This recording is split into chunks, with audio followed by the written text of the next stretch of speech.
अस्सलाम वालेकुम viewers, welcome back to my YouTube channel. कैसे हैं आप सब? उम्मीद है सब ठीक ठाक होंगे, खैरियत से होंगे। आज मैं आपके साथ काफ़ी दिनों बाद एक लॉन्ग नॉवेल रीड करने जा रही हूँ। उम्मीद है आप सभी को पसंद आएगा। नॉवेल की स्टोरी कुछ इस टाइप से है। हीरोइन बहुत ही क्यूट, फनी, बहुत ही ज़िद्दी है और हीरो काफ़ी पॉजेसिव भी है।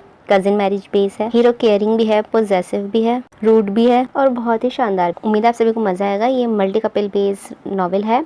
उम्मीद है आप सभी को इसकी नॉवेल स्टोरी अच्छी लगेगी। अगर अच्छा लगे तो लाइक कीजिएगा, चैनल पर नए हैं तो चैनल को सब्सक्राइब कीजिएगा। चलिए अपना नॉवेल स्टार्ट करते हैं। तुमने मेरे झुमके देखे हैं क्या? मिल नहीं रहे हैं। आयशा कमरे में दाखिल होती हुई अपनी ही धुन में बोलनी थी। जब नजरें सामने पड़ी तो पलटना ही भूल गई थी। वो मुंह खोले आईने के सामने खड़ी आरजू को देख रही थी। ये तुमने किस तरह की ड्रेसिंग की है आरजू? अपना झुमका भूले आयशा उसके करीब जाते हुए अचंभे से उसे देखती हुई बोली थी। तो आंखों पर मस्कारा लगाती आरजू ने फाइनल टच देते खुद को आईने में देखा था। क्यों, क्या हुआ? इतनी हसीन तो लग रही हूँ मैं, आरजू कंधे उचकाते हुए बोली। तो आयशा ने उसे शक की नज़रों से देखा था। ऐसे मत देखो, क्या अब मैं अपनी मर्ज़ी से कपड़े भी नहीं पहन सकती? आरजू बेजारी से बोली। तो आयशा ने नफ़ी में सर हिलाया। तुम दोनों जल्दी तैयार हो जाओ, बाहर सब वेट कर रहे हैं। लीज़े अजलत में कमरे में दाखिल होते बोलते बोलते ठहर गई थी। आरजू, ये क्या पहन रखा है तुमने? लीज़े आंखें फाड़े उसे देखने लगी। आयशा ने भी लीज़े को देखते हुए कंधे उचकाए थे। क्या हो गया है? साड़ी ही तो पहनी है, इसमें इतनी बार पूछने वाली क्या बात है लीज़े भाभी? आरजू ने नासमझी से और बेजारियत से घूमकर अपना जायज़ा लिया था। साड़ी में उसका नाजुक सरापा वाज़ा हो रहा था। हाफ स्लीव ब्लैक साड़ी में कहर ढा रही थी। तुम्हारी उम्र नहीं है अभी ये सब पहनने की, और सबसे बड़ी बात तुम जानती हो हम सब ऐसा क्यों बोल रहे हैं? लीज़े ने उसकी आंखें दिखाते हुए बहुत कुछ पावर करवाना चाहा था, जिस पर वो नखों से झटक गई थी। लीज़े यार प्लीज़, मैं बहुत ही अच्छी लग रही हूँ, अब चलो ना, लेट नहीं हो रहे क्या अब? आरजू मुँह बनाते हुए बोली थी। लीज़े और आयशा को खुद ही पर जमी नज़रों को झटकते वो आगे को बढ़ गई थी। लंबे बाल कर्ल करके कमर पर खोले छोड़ते हल्का फुल्का मेकअप था, लेकिन रेड लिपस्टिक काफ़ी वाज़ह थी। बारीक से होठों पर लगी रेड लिपस्टिक कहर बर्पा कर रही थी। ऊपर से उसकी हेज़ल आंखों ने बाकी कसर पूरी कर दी थी। आयशा और लीज़े खुदा से दुआएं मांगती हुई उसके पीछे ही बाहर की जानिब निकल गई थी। आज उनके रिलेटिव के यहाँ शादी थी और वो सब लोग शादी पर ही जा रहे थे। बड़े तो पहले ही जा चुके थे, अब कज़न्स निकल रहे थे। गाड़ियों में बैठते वो अपनी मंजिल की जानिब रवां दवां थे। आधे घंटे बाद वो लोग हॉल में दाखिल हुए थे, जहाँ पहले से ही काफ़ी लोग मौजूद थे। बेटा बचकर रहना वरना बेइज्जती बहुत होगी, महा खान ने आरजू खान का बाजू दबोचते उसे वार्न किया था, जिस पर वो माथे पर तेवरी डाले उसे घूरने लगी थी। तुम चुप करो, आगे चलो, दुल्हन को देखते हैं और फिर फ़ोटोज़ लेते हैं। आरजू उसका बाजू दबोचे आगे को बढ़ी थी। स्टेज के बिल्कुल करीब जाते वो पुरशौक नज़रों से स्टेज पर बैठे दूल्हा दुल्हन को देखने लगी थी, मगर वहाँ कई नज़रें ऐसी भी थीं जो आरजू खान पर उठकर पलटना भूल गई थीं, और उनमें से एक नज़र उसकी भी थी, मगर फ़र्क सिर्फ इतना था कि उसकी नज़रों में गुस्सा भरा पड़ा था। वो बड़े क्रोफर से उठा और चलता हुआ बिल्कुल उसके बैक पर खड़ा हो गया था। अपने पीछे किसी की मौजूदगी शिद्दत से महसूस करते हुए आरजू खान ने पलटकर देखा था, और फिर दूसरे ही लम्हे जैसे वो सांस लेना भूल गई थी, दानियाल सफ़ीर खान सख्ती से उसका दूधिया बाजू दबोचे उसे वहाँ से खींचते हुए बाहर की जानिब बढ़ने लगा, जबकि आरजू कटी डाली की तरह उसके साथ खींचती जा रही थी। होश तो तब आया जब वो कदरे एक खामोश कोने में उसे ले जाकर पटक चुका था। ये क्या पहना है तुमने? गुस्से से सुर्ख होते चेहरे पर लहू रंग आंखें आरजू की हेजल आंखों में गाड़े वो सख्त करख्त लहजे में बोला। आरजू कुछ पल के लिए गड़बड़ा गई थी। दिखाई नहीं देता आपको, या अंधे हो गए हैं? आरजू अपने बाजू को सहलाते हुए बोली थी, जहां दानियाल सफ़ीर खान की उंगलियों की छाप थी और वो हिस्सा सुर्ख हो रहा था। तभी तो सब लोग उसे मना कर रहे थे ऐसी ड्रेसिंग से। सब जानते थे कि दानियाल सफ़ीर खान को ऐसे कपड़े जहर लगते थे, वो भी जब कोई लड़की उन्हें सरेआम पहनकर बाहर मर्दों के दरमियान निकल आती थी। ज़बान मत चलाओ, क्यों की है तुमने ऐसी ड्रेसिंग? बहुत शौक है तुम्हें दूसरों की नज़रों में आने का? गुस्से से भरी चलती सांसों के दरमियान वो ज़ब्त से बोला था। वहाँ मौजूद कई लड़कों की नज़रें जो ठहरी थी उस पर। हाँ है शौक, और कुछ? अब मुझे जाने दें, यहाँ फिजूल बातें सुनने नहीं आई हूँ मैं। कितनी मर्तबा बोला है मुझसे और मेरी चीज़ों से दूर रहे हैं आप। मैं आपकी मर्ज़ी के मुताबिक हरगिज़ नहीं चलूँगी। आरजू खान बोली तो ज़बान से शोले टपका रही थी, और वैसे ही शोले दानियाल सफ़ीर खान की आंखों से फूट रहे थे, जिनकी तपिश से आरजू खान को अपना आप यकदम ही झुलसता हुआ महसूस हुआ। बकवास बंद करो अपनी, तुम छटांग भर की लड़की, तमीज़ नाम की चीज़ है तुम्हें छूकर भी नहीं गुजरी है। अभी के अभी फ़ौरन घर वापस जाओ और चेंज करके वापस आओ।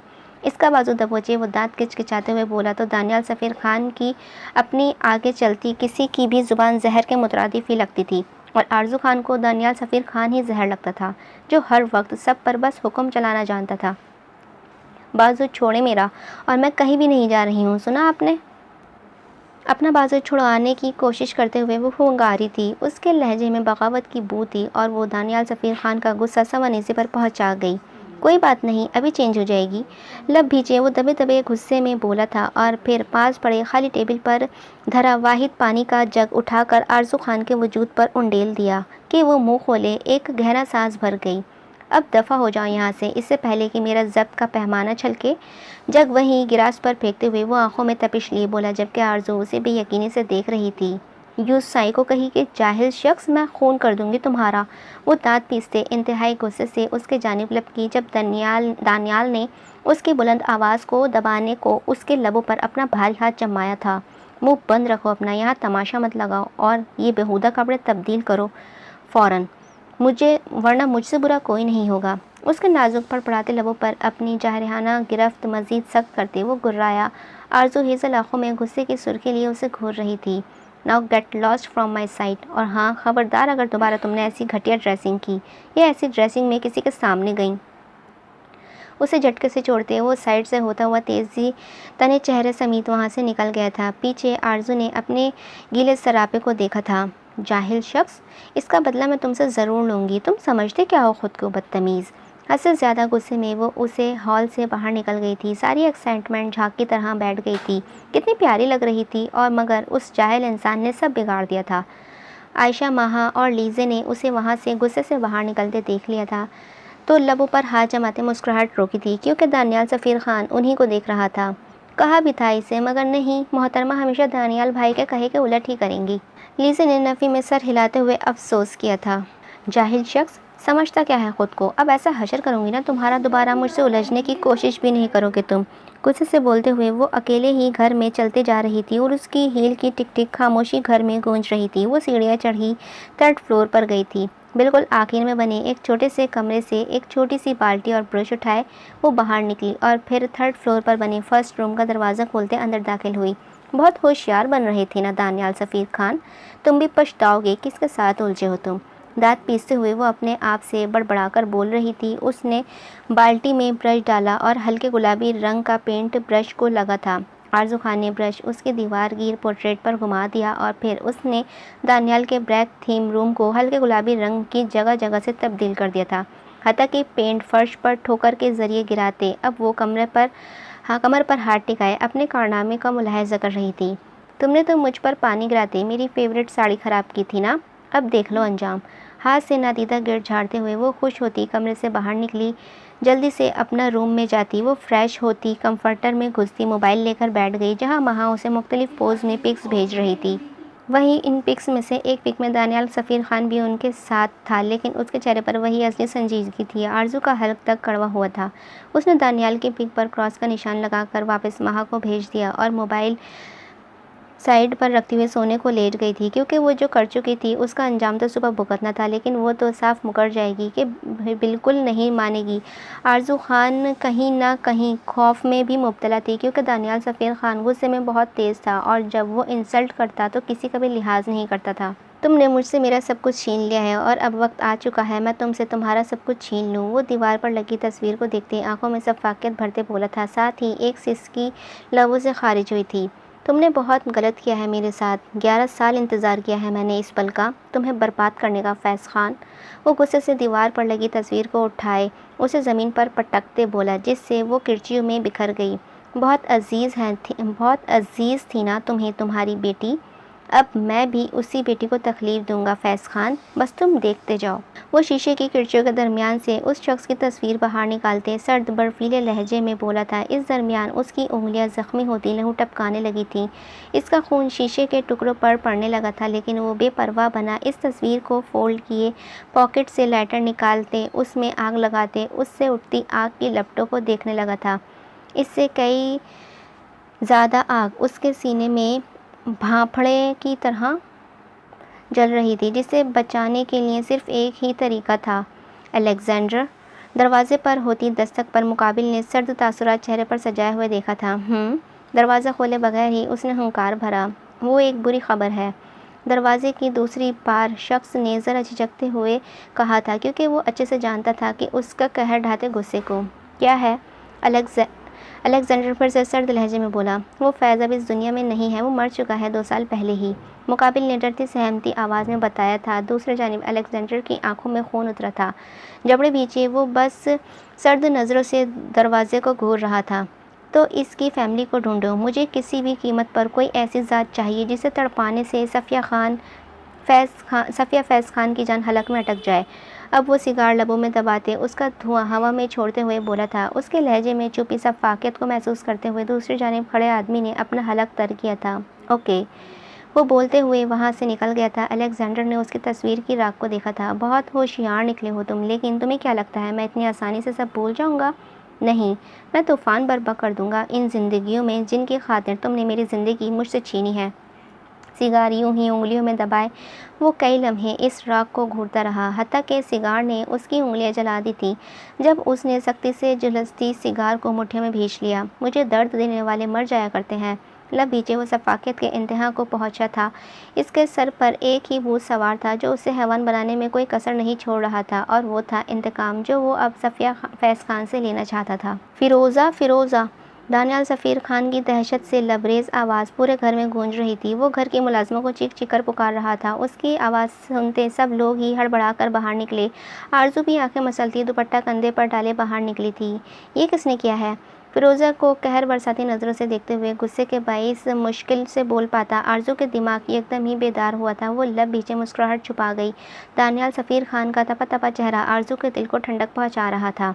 मैं कुछ पूछ रहा हूँ, किसने इतनी जुर्रत हुई कि मेरे रूम का हशर बिगाड़ने की?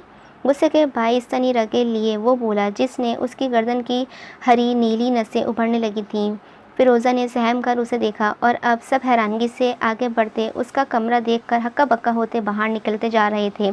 आरज़ू ने भी बिल्कुल अनजानेपन में ही उसके कमरे को देखा था। मुझे नहीं पता छोटे साहब, फ़िरोज़ा बेचारी लड़खड़ाती ज़बान में बोली। दानियाल सफ़ीर खान ने एक चुपती नज़र आरज़ू के वजूद पर डाली। गुस्सा हद से बढ़ रहा था। मैं आखिरी बार पूछूंगा, ये सब किसने किया है? अगर वो सामने ना आया तो फिर जो सज़ा मैं दूंगा वो सारी ज़िंदगी याद रखेगा। दानियाल ने उंगली उठाकर इन सबको वार्न किया था। यंग जनरेशन हलक तर किए वहाँ खड़ी थी। नहीं बताओगे तो आज से तुम सबका बाहर जाना बंद। ना तुम कॉलेज जाओगे ना यूनिवर्सिटी। पढ़ाई की कोई ज़रूरत नहीं है। दानियाल ने जबड़े पीछे हुक्म सादर किया। आरजू मुँह बिगाड़ कर रह गई। माहा, आयशा, आरजू, आली सर झुकाए खड़े थे, जबकि बाकी सब नीचे वाले फ्लोर पर बैठे ब्रेकफास्ट कर रहे थे। लीजे ने नीचे से ही आरजू की पुश्त को घूरा था। पर भाई मेरा बहुत अहम टेस्ट है। आयशा मनमनाई थी। उसकी आंखों में पल में आंसू भर गए थे। तो फिर जिसने ये किया है वो खुद बता दे। दानियाल ने मोबाइल पॉकेट से निकालते हुए कुछ बटन प्रेस किए। आरजू ने सर उठाकर उसके हद दर्जा सुर्ख होते चेहरे को देखा था। रात तो वो बहुत ही धड़ल्ले से बोल रही थी कि वो उससे नहीं डरती, और अब उसे इतने गुस्से में देखकर आरजू की सिट्टी पिट्टी गुम हुई थी। लेकिन आयशा को रोते देखकर वो आगे बढ़ गई। मैंने किया है ये, आरजू बेखौफ रहने की कोशिश करते हुए बोली, मगर फिर भी ज़ुबान लड़खड़ा गई थी। दानियाल ने आँख के इशारे से बाकी सबको वहाँ से जाने को कहा, और आरजू का हाथ जकड़े वो अपने रूम में दाखिल हो गया था। छोड़ो मेरा हाथ, मैं ये सब साफ़ करवा दूँगी, आरजू अटकते लहजे में बोली थी, क्योंकि दानियाल की गिरफ्त उसे अपनी कलाई पर इतनी सख्त महसूस हो रही थी कि उसे अपनी हड्डियाँ टूटती महसूस हुईं। दानियाल ने उसे वॉशरूम में लाते ठंडे पानी का शावर ऑन कर दिया था, और आरजू को उसके नीचे पटका था। वो तने चेहरे समेत उसके कांपते वजूद को देख रहा था।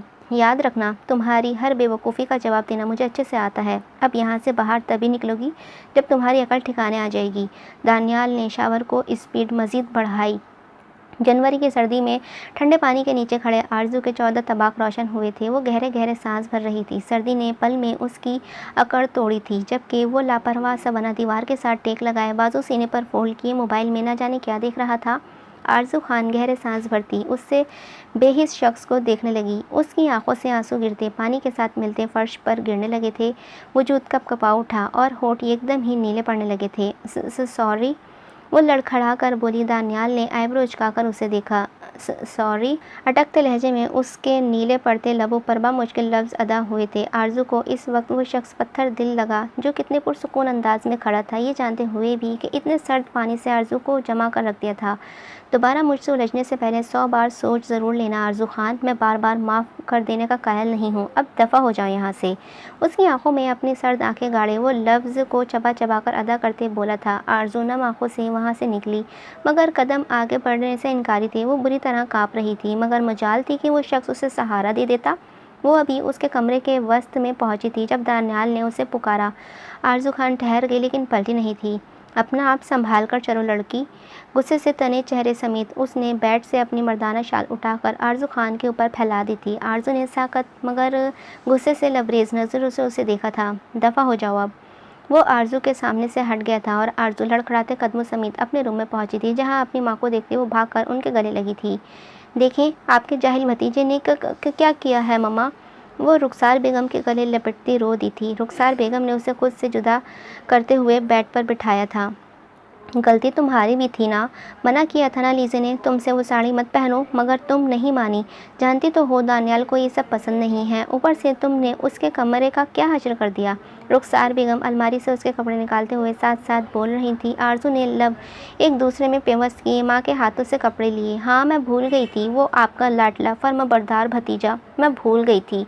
वो पैर पटकती हुई वॉशरूम में घुस गई थी, जबकि रुखसार बेगम ने पीछे नफ़ी में सर हिलाया और वहाँ से बाहर निकल गई थी। वो लोग जॉइंट फैमिली में रहते थे और दानियाल सफ़ीर खान सबसे बड़ा था, इसलिए वो सब पर ही एक ख़ास रौब रखता था। मगर आरज़ू खान हमेशा वही करती थी जो दानियाल सफ़ीर खान को नापसंद हुआ, और जो दानियाल सफ़ीर खान को नापसंद होता था आरज़ू खान को ज़रूर पसंद होता था। कॉलेज आ रही हो क्या? स्पीकर से उभरती आवाज़ पर आरज़ू खान ने बुरा सा मुंह बनाया था। हाँ आ रही हूँ, पता नहीं मुझे इतना पढ़कर क्या बनाना है इन्होंने। आरज़ू दांत पीसते हुए बोली थी, बालों में ब्रश करते हुए बोली। एक तो सुबह सुबह ठंडे पानी ने उसकी अच्छी खासी तवाज़ा कर दी थी और अब उसे यूँ फील हो रहा था जैसे उसे बुखार होने वाला है। अच्छा सुनो। दूसरी जानिब उसकी बेस्ट फ्रेंड मरवा की आवाज़ गूंजी, जिसमें चाशनी छलक रही थी। आरज़ू ने मोबाइल को शाकी नज़रों से घूरा, क्योंकि मरवा मैडम उसे कभी इतनी इज्जत नहीं देती थी। सुनाओ जी।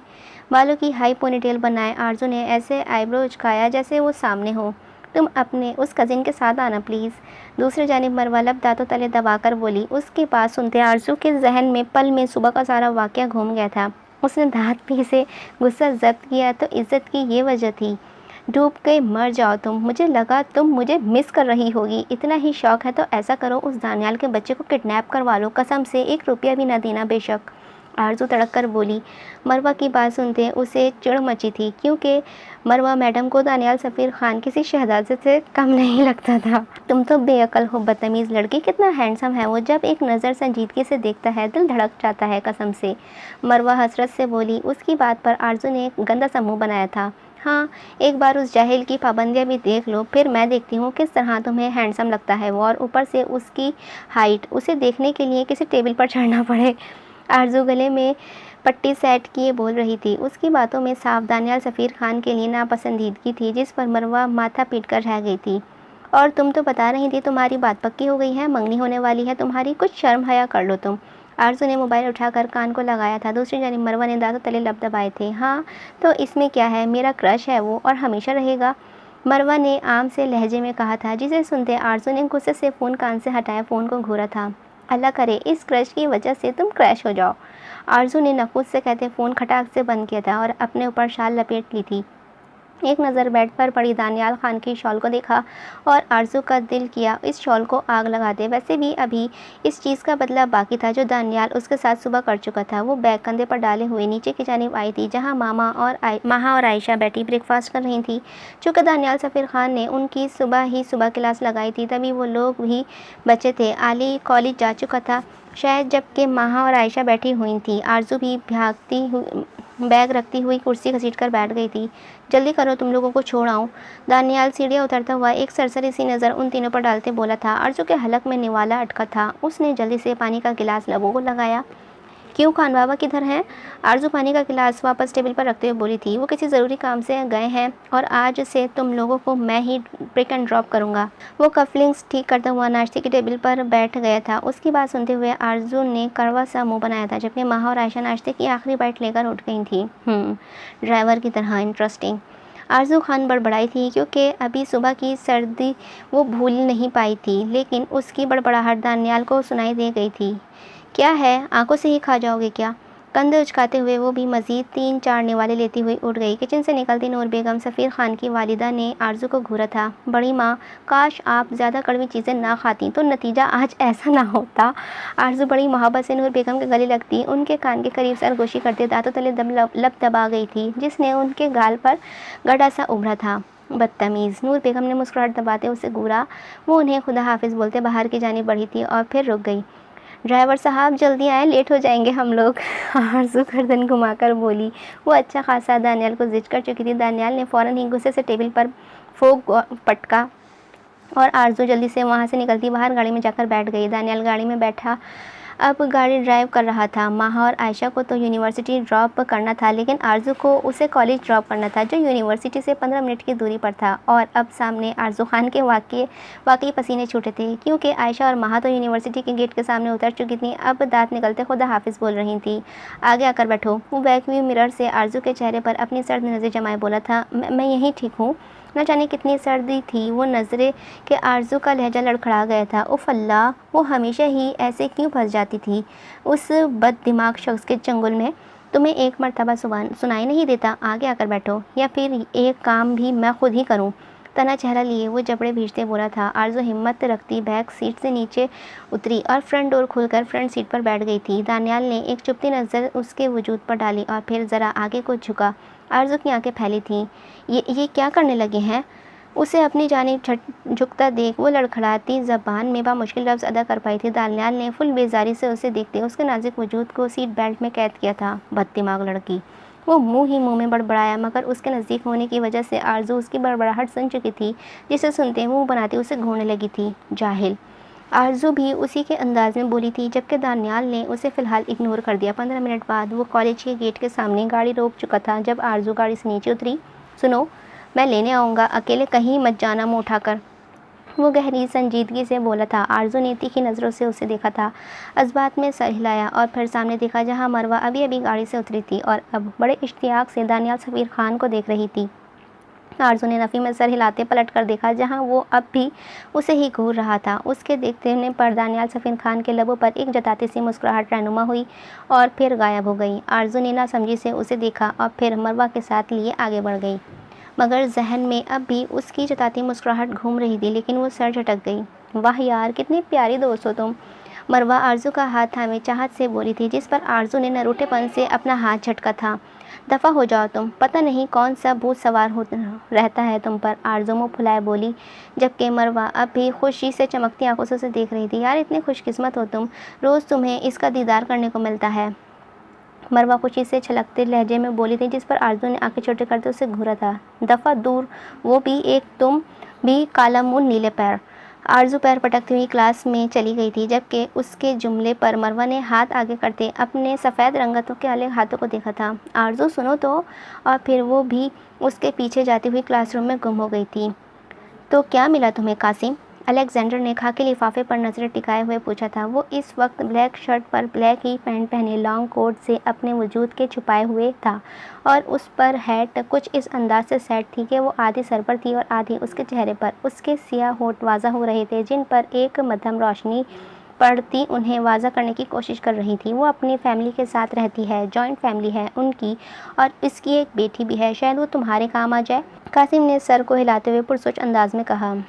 डिटेल, वो संजीदगी से बोला, मगर कासिम ने उसकी संजीदगी में छुपी सफ़्याकत को भरपूर तौर से महसूस किया था। ये है डिटेल, और हाँ अलेक्जेंडर, ध्यान रखना और ये भी याद रखो, वो एक कमिश्नर की बेटी है, सिर्फ सफ़िया फैज़ खान की बेटी नहीं है। वो अब सफ़िया फैज़ खान और कमिश्नर जमशेद खान की बेटी है। तुम मौत की राह पर चलने से पहले सोच ज़रूर लेना। कासिम कुर्सी से कुछ उठते हुए बोला था और फिर ठिठक कर रुक गया। कासिम ने अब तक उसे नहीं देखा था। वो पिछले 5 साल से उसके साथ काम कर रहा था, लेकिन उसकी शक्ल तक से नावाकिफ़ था और अब 5 सालों में पहली बार एक चुभती हुई मुस्कुराहट उसने अलेक्जेंडर के चेहरे पर देखी तो वो चौंक गया। अलेक्जेंडर ने वो काफ़ी की लिफाफा खोला और उसमें एक हंसती हुई तस्वीर बाहर निकाली और चलता हुआ रिवॉल्विंग चेयर पर जा बैठा। अब चेयर की पुश्त कासिम की तरफ थी। मुझे मौत पसंद आई, वो कहकही लगाकर हंसा था। वो वहशत से लबरेज कहकहा था। उसने बेसाख्ता ही टेबल पर धरी रिवॉल्वर उठाकर दीवार में 2 गोलियां पेवस्त कर दी थीं। दोबारा मुझे डराने की कोशिश मत करना कासिम, वरना ये गोलियां मैं दीवार में नहीं मारूंगा। सर्द आवाज़ ने एक पल में कासिम को गड़बड़ा कर रख दिया था। हलक तर करते कुर्सी की पुश्त को धकेलने लगा, देखने लगा था और फिर वहाँ से गायब हो गया। महाजमशेद खान। उसने एक पिक बैक साइड को देखा था और फिर उसके लबों से पहली बार किसी लड़की का नाम यूं तजस्सुस से निकला था। उसने तस्वीर को अपने मोबाइल में कैप्चर किया था और कुर्सी की पुश्त पर सर टिका लिया। अब अलेक्जेंडर के चेहरे पर एक दर्द सा बिखर गया था। यार कब तक वेट करती रहोगी? मरवा ने उसका बाजू पकड़ते झिंझोड़ा, जो इस वक्त गुस्से से भरी पड़ी थी। जब तक वो लाट साहब तशरीफ़ नहीं लाते। आरज़ू मुसलसल पिछले 1 घंटे से बाहर खड़ी दानियाल का वेट कर रही थी। ठंडी हवाएं उसके वजूद में कपकपी तारी कर रही थी। इसीलिए अकेले रह जाने की वजह से मरवा भी उसके साथ खड़ी थी और थोड़े फासले पर उसका भाई गाड़ी की टेक लगाए हुए मोबाइल में बिजी था। यार मैं तुम्हें छोड़ देती हूँ, मरवा फिक्रमंदी से बोली। आरज़ू ने नफ़ी में सर हिलाया। 10 मिनट और वेट कर लेने दो। आरज़ू किलाई पर बंधी हुई रिस्ट वॉच को देखते हुए जारी से बोली थी। गुस्से से दिमाग भौंक रहा था। वो लब पीछे खड़ी थी। आहिस्ता आहिस्ता तो सारी कॉलेज की लड़के जा चुकी थी और अब वहाँ मरवा और आरज़ू ही बची थी। मुंह उठाकर मत चली जाना जाहिल कहीं का। आरज़ू उसकी सुबह वाली बात पर नकल उतारते हुए बोली। आंखों में पानी सा भरने लगा था। आरज़ू चलो ना यार, भाई भी अब थक गए हैं। मरवा ने उससे फिर से हाँक लगाई थी। आरज़ू थक हार कर इस बात में सर हिला गई थी। वैसे भी अगर मरवा भी चली जाती तो यहाँ वो और खौफ महसूस करती और सर्दियों के दिन थे जो जल्द ही डल जाते थे। आरज़ू मरवा के साथ गाड़ी में बैठ गई थी। एक डर भी उसके वजूद में रफ्ता रफ्ता उतर रहा था। अगर उसने जाने के बाद दानियाल आ गया और उसे ना पाकर ना जाने वो क्या कहराम मचाए।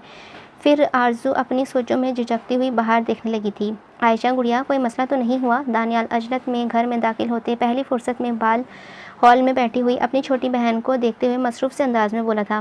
नहीं भाई, हम कैब लेकर आ गए थे, आयशा ने मुस्कुराकर जवाब दिया था। 2 घंटे पहले जब आयशा ने दानियाल को कॉल की थी।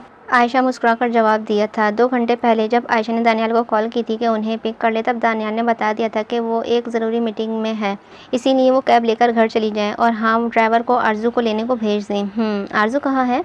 इन दोनों को वहाँ बैठे देखते दानियाल को कुछ याद आया, तभी पूछ बैठा था। आरज़ू अभी तक नहीं आई क्या? महा, आरज़ू कहाँ है? आयशा ने इधर उधर देखते हुए फिर साथ बैठी महा को टोका दिया था, जो मोबाइल में गुम सर उठाकर देखा था। मुझे क्या पता, मैंने तुमसे कहा था कि ड्राइवर को बोल दो, महा ने धीमे लहजे में कहा। उसकी बात सुनते दानियाल ने लब बीचे उन दोनों को घूरा था। What the hell is this? कहाँ ध्यान रहता है तुम दोनों का, डैम इट। वो एक ज़रूरी फ़ाइल लेने आया था और अब आरज़ू खान की घर में नामौजूदगी ने उसका ध्यान बुरी तरह खींच लिया था। दोपहर का वक्त था, सो घर की ख़वातीन आराम कर रही थी और मर्द अपने अपने काम पर थे। वो तेज़ी से बाहर निकला था। आयशा और माहा को भी अब फ़िक्र लाहक हुई थी। पता नहीं कहाँ होगी पागल लड़की। वो बड़बड़ाता हुआ बाहर की जानिब लपका, क्योंकि उसकी गाड़ी बाहर थी। अभी वो फ्रंट डोर खोले ड्राइविंग सीट पर बैठने ही वाला था जब एक काली मर्सिडीज़ कुछ फासले पर रुकी। दानियाल ने लहू छलकाती नज़रों से उसमें से आरज़ू को बाहर निकलते हुए देखा था। वो सख्ती से गाड़ी का दरवाज़ा डोर बंद कर गया। आरज़ू आगे की जानिब बढ़ रही थी कि सामने दानियाल को सुर्ख चेहरा लिए खड़ा देखकर आरज़ू लब भीजे उसके पास से गुजर गई जबकि दानियाल जब आंधी तूफान बना उसके पीछे लपका। उसकी नज़रें फ्रंट सीट पर टिकी थीं। किसके साथ आई हो तुम? वो झटके से उसके कमरे में दाखिल होते बोला था, जहाँ अभी आरज़ू ने बैग रखा ही था और अब वैसे ही खड़ी थी। आपको तमीज़ नहीं है? किसी के कमरे में बगैर नॉक किए नहीं जाते हैं, और ख़ासकर किसी लड़की के। आरज़ू दबे गुस्से में बोली थी, क्योंकि दानियाल उसे कहने के बावजूद लेने नहीं आया था, इसीलिए अभी तक वो गुस्सा थी। इसकी बात सुनते दानियाल को एक पल को अपनी गलती का एहसास ज़रूर हुआ था, लेकिन वो वापस से इसे सख्ती का लिबादा ओढ़े उसके चेहरे पर नजरें निगाहें जमा गया था। मैंने पूछा है किसके साथ आई हो तुम? कौन था वो लड़का? दानियाल जबड़े पीछे बोला था। उसकी बात सुनते हुए और उसमें छुपा मतलब समझते आरज़ू का चेहरा शिद्दत से सुर्ख पड़ गया था। आपको क्या मसला है इससे? अब खुद तो आप लेने नहीं आए हैं, और अब अगर मैं सही सलामत घर पहुंच भी गई हूं तब भी आपको मिर्चें लग रही हैं। आरज़ू चिपती नज़रों से उसे देखते हुए पलट गई थी। मैंने कुछ बकवास की है आरजू शहीर खान, किसके साथ आई हो तुम? वो गुस्से से मुठ्ठियां पीछे दहाड़ा था। उसकी दहाड़ सुनते एक पल को आरजू सहम गई थी। आप अपनी हद पार कर रहे हैं दानियाल सफ़ीर खान, आपको कोई हक नहीं है मेरे पर्सनल मैटर में बोलने का।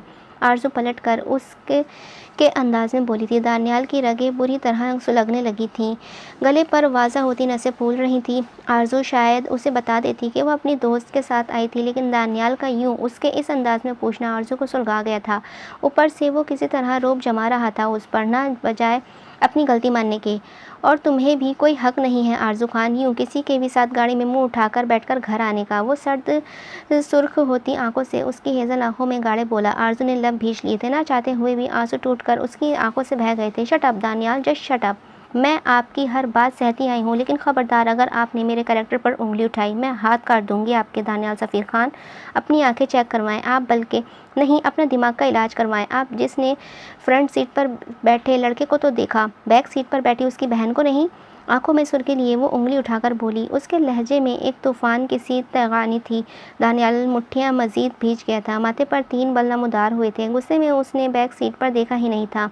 चाहे तुम्हें मेरा इंतज़ार ही करना पड़े, वक्त क्यों ना गुजारना पड़े, वो दोबारा किसी की गाड़ी में बैठकर मत आना आरजू खान, वरना फिर मैं वो करूँगा जो तुम हरगिज़ पसंद नहीं करोगी। वहशत ज़दा से लहजे में बोला और वहाँ से निकल गया था। गलती तो दानियाल सफ़ीर खान की थी, मगर वो दानियाल सफ़ीर खान ही कौन जो अपनी गलती मानकर माफ़ी मांग ले। दूसरों के आगे झुकना उस मगरूर ज़ादे को कहाँ गवारा था।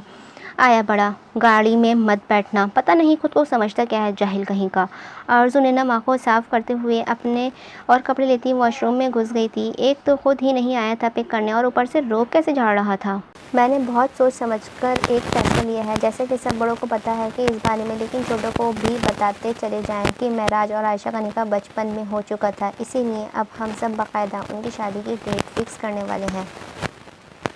आगा जी ने सबको देखते हुए खुशी से कहा था। वहाँ इस वक्त हर कोई मौजूद था सिवाय दानियाल के। माँ ने अपने भाई के चेहरे पर फैलती अनजानी से खुशी को देखते लब दबाए थे, जो सर झुकाए हुए बैठा था, जबकि आयशा का दिल किया वहाँ से कहीं गायब हो जाए। इसीलिए 2 हफ्ते बाद ही आयशा और मिराज की शादी करने का फैसला लिया है। वैसे भी शादी के बाद आयशा ने इधर ही रहना है, और ठीक 2 हफ्ते बाद ही एक और फैसला सुनाऊंगा, जैसे हर कीमत पर सबको मानना होगा। आगा जी अपने बेटों को देखते हुए बोले थे। सब लोगों ने खुशी से इस बात में सर हिलाया था। सफ़िया बेगम, मामा, आली और मिराज की वालिदा ने उठकर आयशा के सर पर प्यार दिया था, जबकि मिराज खान चोर नज़रों से उसके सुरखुते चेहरे को देख रहा था। चलो फिर तैयारियों में लग जाते हैं, काम बहुत है और वक्त कम है। नूर बेगम भी खुश होते हुए बोली थी, जिस पर सब लोग ही वहाँ से उठ गए थे। आगा जी अपने कमरे में चले गए थे, जबकि बाकी सब आयशा और मिराज को देखते हुए उनके पास ही गुजर रहे थे। आयशा को अपना चेहरा दहकता हुआ महसूस हो रहा था। मिराज बड़ी पुरशौक नज़रों से उसे देख रहा था। आयशा सुने, मेरी शर्ट प्रेस करवा दें, कल मेरी बहुत ही इंपॉर्टेंट मीटिंग है। आयशा को आरजू के साथ जाते देखकर वो पीछे से बोला। आयशा का दिल हथेली में धड़का था, जबकि आरजू लब दबा गई थी। जाएं आयशा जी, शर्ट प्रेस करें। आरजू लब दबाते हुए वहाँ से बाहर निकल गई थी, जबकि आयशा घबराते हुए आगे बढ़ गई। कदम उसके कमरे की तरफ थे और मिराज के कदम उसके कदमों की पैरवी कर रहे थे। वो हाथ पीछे बांधे उसके कदमों पर कदम रखते चल रहा था। शर्ट कहाँ है? कमरे में पहुंचते ही वो अपने पीछे खड़े मिराज को देखते हुए बोली थी। उसकी अजीब पतली पतली नज़रों ने आयशा का दिल बुरी तरह धड़का दिया था। अलमारी में ही होगी, वो लब दबा कर बोला था, क्योंकि आयशा तब तक सुकून में थी जब तक कि उनकी शादी का जिक्र नहीं हुआ था, लेकिन अब तो वो बार बार उसके सामने आने वाली थी। निकाल दे, मैं प्रेस कर देती हूँ, आयशा नज़र झुकाते हुए बोली थी। इसकी बात सुनते वो भारी कदम उठाते उसके करीब आने लगा। आयशा ने उसकी अपनी जानिब बढ़ते कदमों को देखते हुए गर्दन मज़ीद झुका गई। तुम तो ऐसे रिएक्ट कर रही हो जैसे मैं तुम्हें खाने लगा हूँ। मिराज ने ज़रा सा झुकते हुए उसके कान के करीब सरगोशी करते बोला था, पर हद तपिश भरी सांसों से आयशा का कान झलसाया था। उसने फ़ौरन ही नज़रें उठाकर खुद करीब मेरा को देखा। वो मखमूर नज़रों से उसे देख रही थी। बचपन की चाहत थी वो उसकी, और अब जब मिराज खान को पता चला था कि वो उसकी है, तब तो वो कितना खुश हुआ था। इन दोनों को पता था वो एक दूसरे के हमनमा हैं। शर्ट वो तो मैं अपने पहन रखी है। आंखों में शरारत भरे वो शहादत की उंगली उसकी ठोड़ी पर टिकाए हुए ऊपर से उठाते बोला था। आयशा के जिस्म में करंट सा दौड़ रहा था। तो आखिरी वो वक्त आ ही गया है आयशा, जब आप मुकम्मल तौर पर मेरी बन जाएंगी। इसकी चिन पर मोहब्बत से लब रखते हुए वो बोझल गंभीर आवाज़ में बोला था। आयशा की जान हलक में अटक गया। आयशा की हथेलियाँ अपनी सर्दी में भी पसीने से भीग गई थीं। बस 2 हफ्ते और आप मुकम्मल मेरी दस्तरस में होंगी। चेहरा उसके चेहरे के करीब करते हुए वो खुमार आलूद आवाज़ में बोला था। उसके होंठ आयशा के लबों से मिस होते उसकी धड़कनें मुंतशिर कर गए थे। वो मिराज, वो घबरा कर उससे 2 कदम दूर हुई थी। वो अपनी ही आंखों में शौक़ का जहान आबाद किए उसके चेहरे पर फैलते रंगों को देख रहा था। फिर एक दिलकश मुस्कुराहट मिराज खान के लबों पर फैल गई। जब आप मेरी दस्तरस में होंगी तो ये गुरेज बर्दाश्त नहीं करूँगा मैं।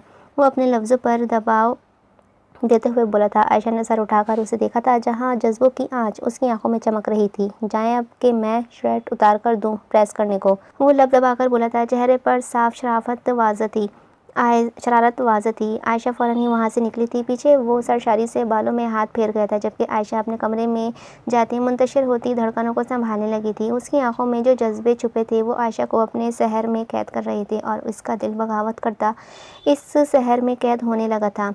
गुलाल अब भी चेहरे पर बिखरा हुआ था। अब ज़रा बताना पसंद करोगी क्लास बंक करने की वजह? आरज़ू ने मरवा को घूरते हुए पूछा था, जो कब से उससे बोल रही थी कि एक बात बतानी है और अब क्लास में मिस करवा दी थी। यार बैठ तो जाओ, सांस तो ले लो। मरवा घास पर बैठते हुए बोली थी। आरज़ू ने बेजारी से उसे देखा था। हाँ जी, अब बता दें बाजी हकीमा। उसके आगे हाथ जोड़ते हुए अब वो ज़िद होते बोली थी, क्योंकि परसों बहुत ही अहम टेस्ट था और आरज़ू खान तो वैसे भी पढ़ाई से बचती थी।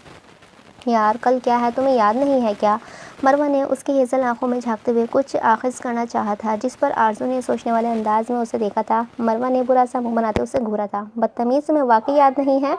मरवा ने हाथ में पकड़ी हुई किताब आरज़ू खान के कंधे पर मारते हुए दुहाई दी थी, जिस पर आरज़ू कल रह गई। हाँ जी, कल तुम निकम्मी दुनिया में तशरीफ़ लाई थी। उसके आगे सर झुकाए वो हाथ जोड़ते हुए बोली थी। उसके बाद पर मरवा ने उसका हाँ जी, कल माँ बदरत का बर्थडे है और साथ ही मेरी इंगेजमेंट भी है। मरवा शर्माते हुए बोली थी। आरज़ू झट से उसके गले लगी थी। बदतमीज़, पहले नहीं बता सकती थी? आरज़ू नाक चढ़ाते हुए बोली थी। मरवा कंधे उचका गई थी। तुमने ज़रूर आना है, 8 बजे फंक्शन है, मरवा ने उंगली दिखाते हुए कहा था, जिस पर आरज़ू की सारी खुशी दानियाल सफ़ीर खान को याद करते हुए झांकी मान बैठ गई। यार बाकी सब को तो किसी तरह मना लूँगी, लेकिन वो खड़ूस इंसान वो हरगिज़ नहीं आने देगा। आरज़ू ने रोना रोया था। इसकी बात सुनते मरवा का मुंह लटक गया। तुम बस किसी तरह आ जाना आरज़ू, वरना फिर मोहब्बत मुझे मत बुलाना। मेरे लिए इतना इम्पॉर्टेंट मोमेंट होगा और मेरी बेस्ट फ्रेंड ही ना हो तो फिर।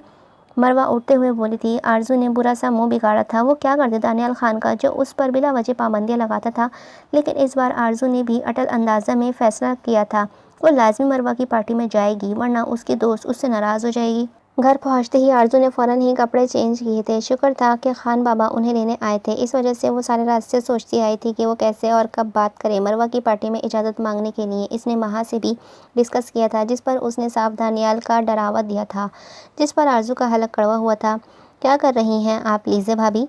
वो कपड़े चेंज करते हुए किचन में आई थी। लीज़े ने चौंक कर उसे देखा था। मैं तुम्हारा भूत तो नहीं देख रही? लीज़े आंखें छोटी किए बोली थी। क्या मतलब है आपका लीज़े भाभी? आरज़ू मुँह फुलाए हुए बोली थी और फिर काफ़ी मशीन की जाने बढ़ गई। लीज़ा हैरत से उसे देख रही थी। मैं अभी सबको बताती हूँ। आरज़ू की तबीयत ख़राब हो गई है। आरज़ू खान किचन में पाई गई है। लीज़े की 4 साला बेटी के दूध का फीडर हाथ में पकड़े हुए लब दबाते हुए वहाँ से निकली थी। पीछे आरज़ू ने फुल बेजारी से उनकी पुश्त को घूरा था। मैं सुफियान भाई को बताऊंगी। भाभी आप बहुत ही चालाक होती जा रही हैं। आरज़ू ने पीछे से हाँक लगाई और कॉफ़ी निकालते हुए वो अब कॉफ़ी के साथ एक्सपेरिमेंट करने लगी थी। बड़ी मुश्किल से उसने कॉफ़ी बनाई और उसे कप में डालते हुए उसकी खुशबू अपने अंदर उतारती ही आरज़ू का दिल मतला उठा था। खुरामा चलते वो ऊपर 3rd फ्लोर की फर्स्ट रूम में आ गई। दरवाज़ा हल्के से नॉक किया और इजाज़त मिलने पर अंदर दाखिल हो गई थी। दानियाल ने नज़र उठाकर उसे देखा। आरज़ू खान सर पर दुपट्टा ओढ़े नज़र झुकाए हुए खड़ी थी। दानियाल ने अचंभे से फिर से देखा, जैसे कुछ गलत देख लिया हो। क्या है? आरज़ू को कुछ भी ना बोलते देखकर वो आईब्रो झुकाकर बोला था। लैपटॉप गोद से उठाकर टेबल पर धरते वो बेड से नीचे उतर आया था।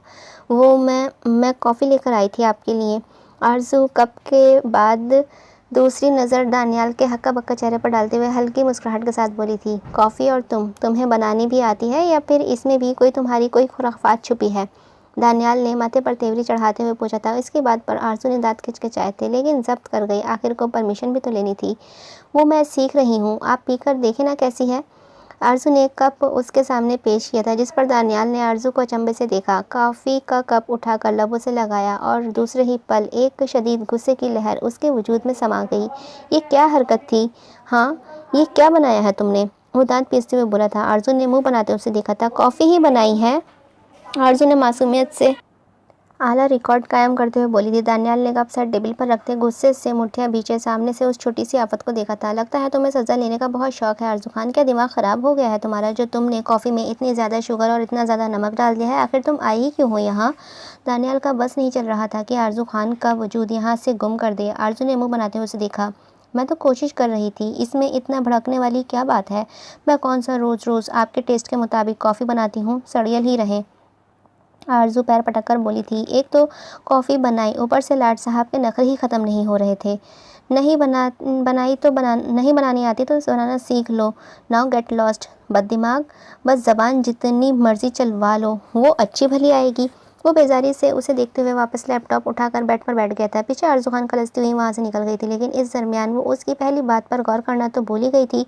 5 मिनट ही गुजरे थे जब वो साइड टेबल से टेस्टलेस कॉफ़ी उठाते हुए अनजाने में घूंट घूंट भर कर लैपटॉप पर चलती उंगलियों के स्पीड तेज़ हो रही थी। उसे पता ही नहीं चला जब वो सारी कॉफ़ी ख़त्म कर गया था, जिसके बेकार होने के ताने अभी वो आरजू खान को सुनाकर हटा था। आपको पता है मामा, उसकी मंगनी भी है, साथ ही मैं खूब इंजॉय करूंगी। आरजू सुबह से ही सब लोगों के गिर्द घूमते उन्हें बता रही थी कि मरवा की मंगनी है और वो जाना चाहती है। इसकी बातें दानियाल सफ़ीर खान के कानों तक भी पहुंच चुकी थीं, लेकिन वो खामोश ही रहा था, बल्कि सब ही खामोश थे। जब जिसे देखे अब आरजू को गुस्सा आने लगा था, लेकिन फिर भी वो चहकती ही रही थी कि बस किसी तरह उसे जाने की परमिशन मिल जाए। तभी बार बार कह रही थी, उफ कितना मज़ा आएगा ना, मैं तो जाने के लिए बहुत ही एक्साइटेड हूँ।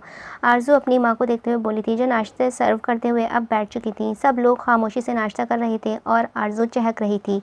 कितना मज़ा आएगा, आरजू नाश्ते की बाइट मुंह में रखते हुए बोली थी। तुम वहाँ नहीं जाओगी? आमलेट का पीस मुंह में रखते हुए वो संजीदा सर्द आवाज़ में बोला। सब लोग खामोशी से ब्रेकफास्ट कर रहे थे, जबकि उसकी सर्द आवाज़ पर चहचहाती आवाज़ लब भीज गई थी।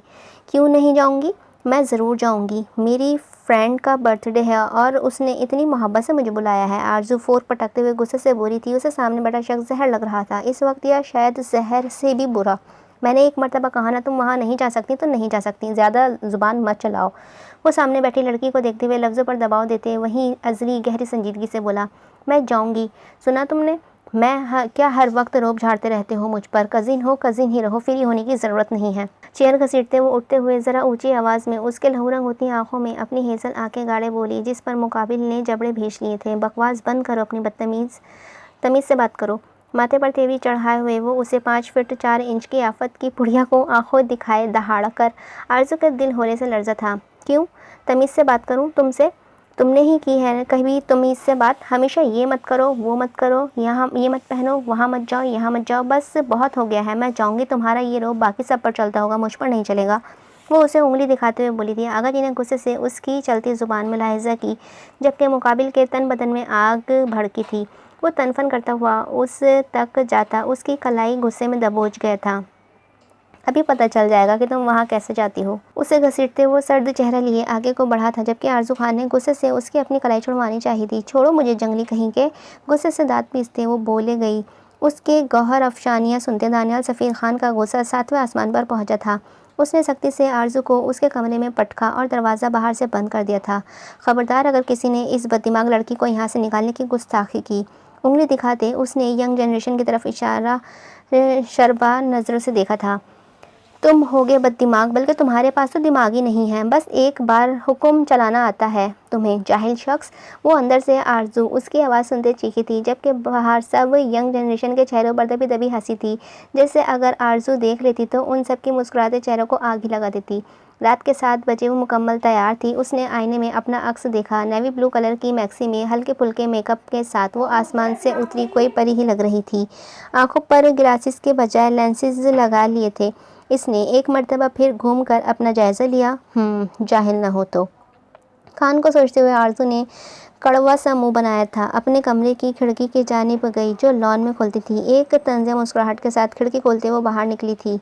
आरजू, आयशा लॉन से आते उसे देखते भागकर उसके पास आती दबी दबी आवाज़ों में अंदर की जानिब देखते बोली थी। आयशा, मैं जल्दी वापस आ जाऊंगी, तुम सब संभाल लेना, ओके बाय। आयशा के बगैर कोई सुने वो बाहर की जानिब चली गई थी, जबकि आयशा पीछे माथे पर पीटती डरते हुए अंदर की जानिब गई थी। और फिर जब दानियाल खान ने आरजू का कमरा खटखटाया तो किसी ने कमरा नहीं खोला था। दानियाल अब भीचे मास्टर की से कमरा खोल चुका था, लेकिन बेड पर कंफर्टर ओढ़े वजूद को देखकर उसके पेशानी के बलों में कुछ कमी आई थी। लेकिन अगले ही लम्हे वो तंद व तेज़ नज़रों से बेड पर लेटे वजूद को देखने लगा था। आयशा, आरजू कहाँ है? वो सर्द आवाज़ में गरजा। आयशा को अपना हलक खुशदा महसूस हुआ था, लेकिन वो यूं ही लेटी रही थी। आयशा, मैं लास्ट वार्निंग दे रहा हूँ, आरजू कहाँ है? और उठो फ़ौरन यहाँ से। दानियाल इस मरतबा रुखदार लहजे में बोला था कि आयशा कंफर्टर से उतारते सहमते हुए अपने भाई के गुस्से से तने चेहरे को देखने लगी थी। भाई, वो आरजू चली गई। आयशा सर झुकाए बोली थी। दानियाल आग बरसाती नज़रों से उस पर लगी आरजू की तस्वीर को घूर कर फिर आयशा को अपने रूम में जाने का बोला था। आयशा को नहीं पता था कि दानियाल को कैसे पता चला, जबकि दानियाल आयशा का जूते देख चुका था। दुनिया के वजूद में लावा सा दानियाल के वजूद में भड़क रहा था, जिसके जर्द में आरजू खान का वजूद आना था। रात के 10 बजे वो दबे दबे कदमों से अपनी हाई हील हाथों में पकड़े हुए एक हाथ से मैक्सी उठाए अंदर दाखिल हुई थी। आहिस्ता से लब दबाए वो हॉल में दाखिल हुई थी, जहां दाखिल होते ही उसकी सांसें हलक में अटक गई थी। वो आंखें फाड़े सामने वन सीटर सोफे पर टांग चढ़ाए विराजमान शख्स को देखती आंखें फैला गई थी, वहीं रुक गई। बैकबोन में सरसराहट सी हुई थी। आरजू खान को लगा जैसे सामने बड़ी शान से मौत का फरिश्ता बैठा है, जो लहू रंग आंखों से उसे ही घूर रहा था। गले में गिल्टी सी उभरी जब वो सोफे से उठता भारी कदम उठाने लगा था कि खामोश हॉल में उसके कदमों की हौलनाक आवाज़ गूंजने लगी थी। वहाँ उन दोनों के सिवाय कोई नहीं था। शायद बाकी सब को उसके सामने खड़े जल्लाद ने अंदर भेज दिया था। वो थूक निकलती, खौफ से आंखें मीच गई थी, जैसे उसके करीब आ रहा था। आरजू का दिल जैसे बंद हो रहा था। क्या बकवास की थी मैंने? बोलो, क्या बकवास की थी मैंने तुमसे? वहाँ नहीं जाओगी। वो इतने शदीद गुस्से में दहाड़ा था कि अंदर बैठी आयशा और महा के रोंगटे खड़े हो गए थे। आरजू खान डर से 2 कदम पीछे को हुई। क्यों गई थी तुम? हाँ, वो मुठ्ठियाँ बिछे माथे पर 3 बल डाले हुए बोला था। गुस्सा छलक रहा था। नीली आंखें वहशत से लबरेज थीं और आरजू को अपनी जान जाती हुई महसूस हुई थी। मंगनी पर उसने खूब इंजॉय किया था, मगर अब सामने खड़े शख्स ने उसका खून तक मंजबंद कर दिया था। मेरी दोस्त की एंगेजमेंट थी, वो खौफ से बोली। आरजू को लगा जैसे वो बस उसे मारने ही वाला हो। जुबान लड़खड़ा गई थी। तो अगर तुम वहाँ नहीं जाती तो क्या ये सब तामझाम ना होता? उसका बाजू दबोचे। वो लहू रंग आंखों से उसे देखते गुर्राया था। आरजू ने अपने बाजू पर उसकी जाहिराना गिरफ्त बढ़ती हुई महसूस की थी। आरजू खान के लब भिज गए। नई बगावत ने उसके अंदर सर उठाया था। तभी वो नजरें उठाए हुए दानियाल को देखने लगी थी। आप होते कौन हैं मुझे मना करने वाले? मेरे भाई हैं या मेरे बाप हैं या फिर? आरजू हिम्मत करती ज़रा गुस्से से बोली थी। दानस्तन उसने बात अधूरी छोड़ दी थी। उसकी बात सुने दानियाल का गुस्सा सवा नेज़े पर पहुंचा था। ज़बान बंद रखो अपनी बददिमाग लड़की। इसका बाजू झटकते वो हाथ हवा में मुअल्लिक कर गया था। आरजू ने पहली आंखों से उसका हवा में थमा हाथ देखा था। मैं जाऊंगी।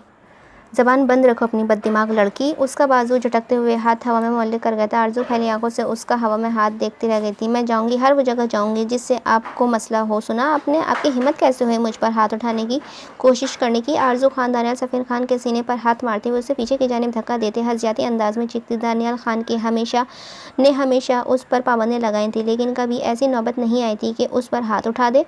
हद में रहो अपनी, वरना मुझसे बुरा कोई नहीं होगा। दानियाल उंगली उठाने बोला था। इस वक्त उसकी आंखों में शोले झुलस रहे थे और आरजू की आंखों में सुर्खी की लकीरें थीं। आपसे बुरा कोई है भी नहीं, क्यों मुँह उठाकर मेरे मामलात में पढ़ने की कोशिश करते हैं?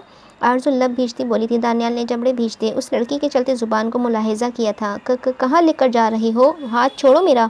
दानियाल ने सख्ती से उसका हाथ जकड़ा था। नीम अंधेरे में आरजू को वो कोई हैवान ही लग रहा था, जो उसे अपने साथ खींच कर ले जा रहा था। मैंने कहा हाथ छोड़ो मेरा।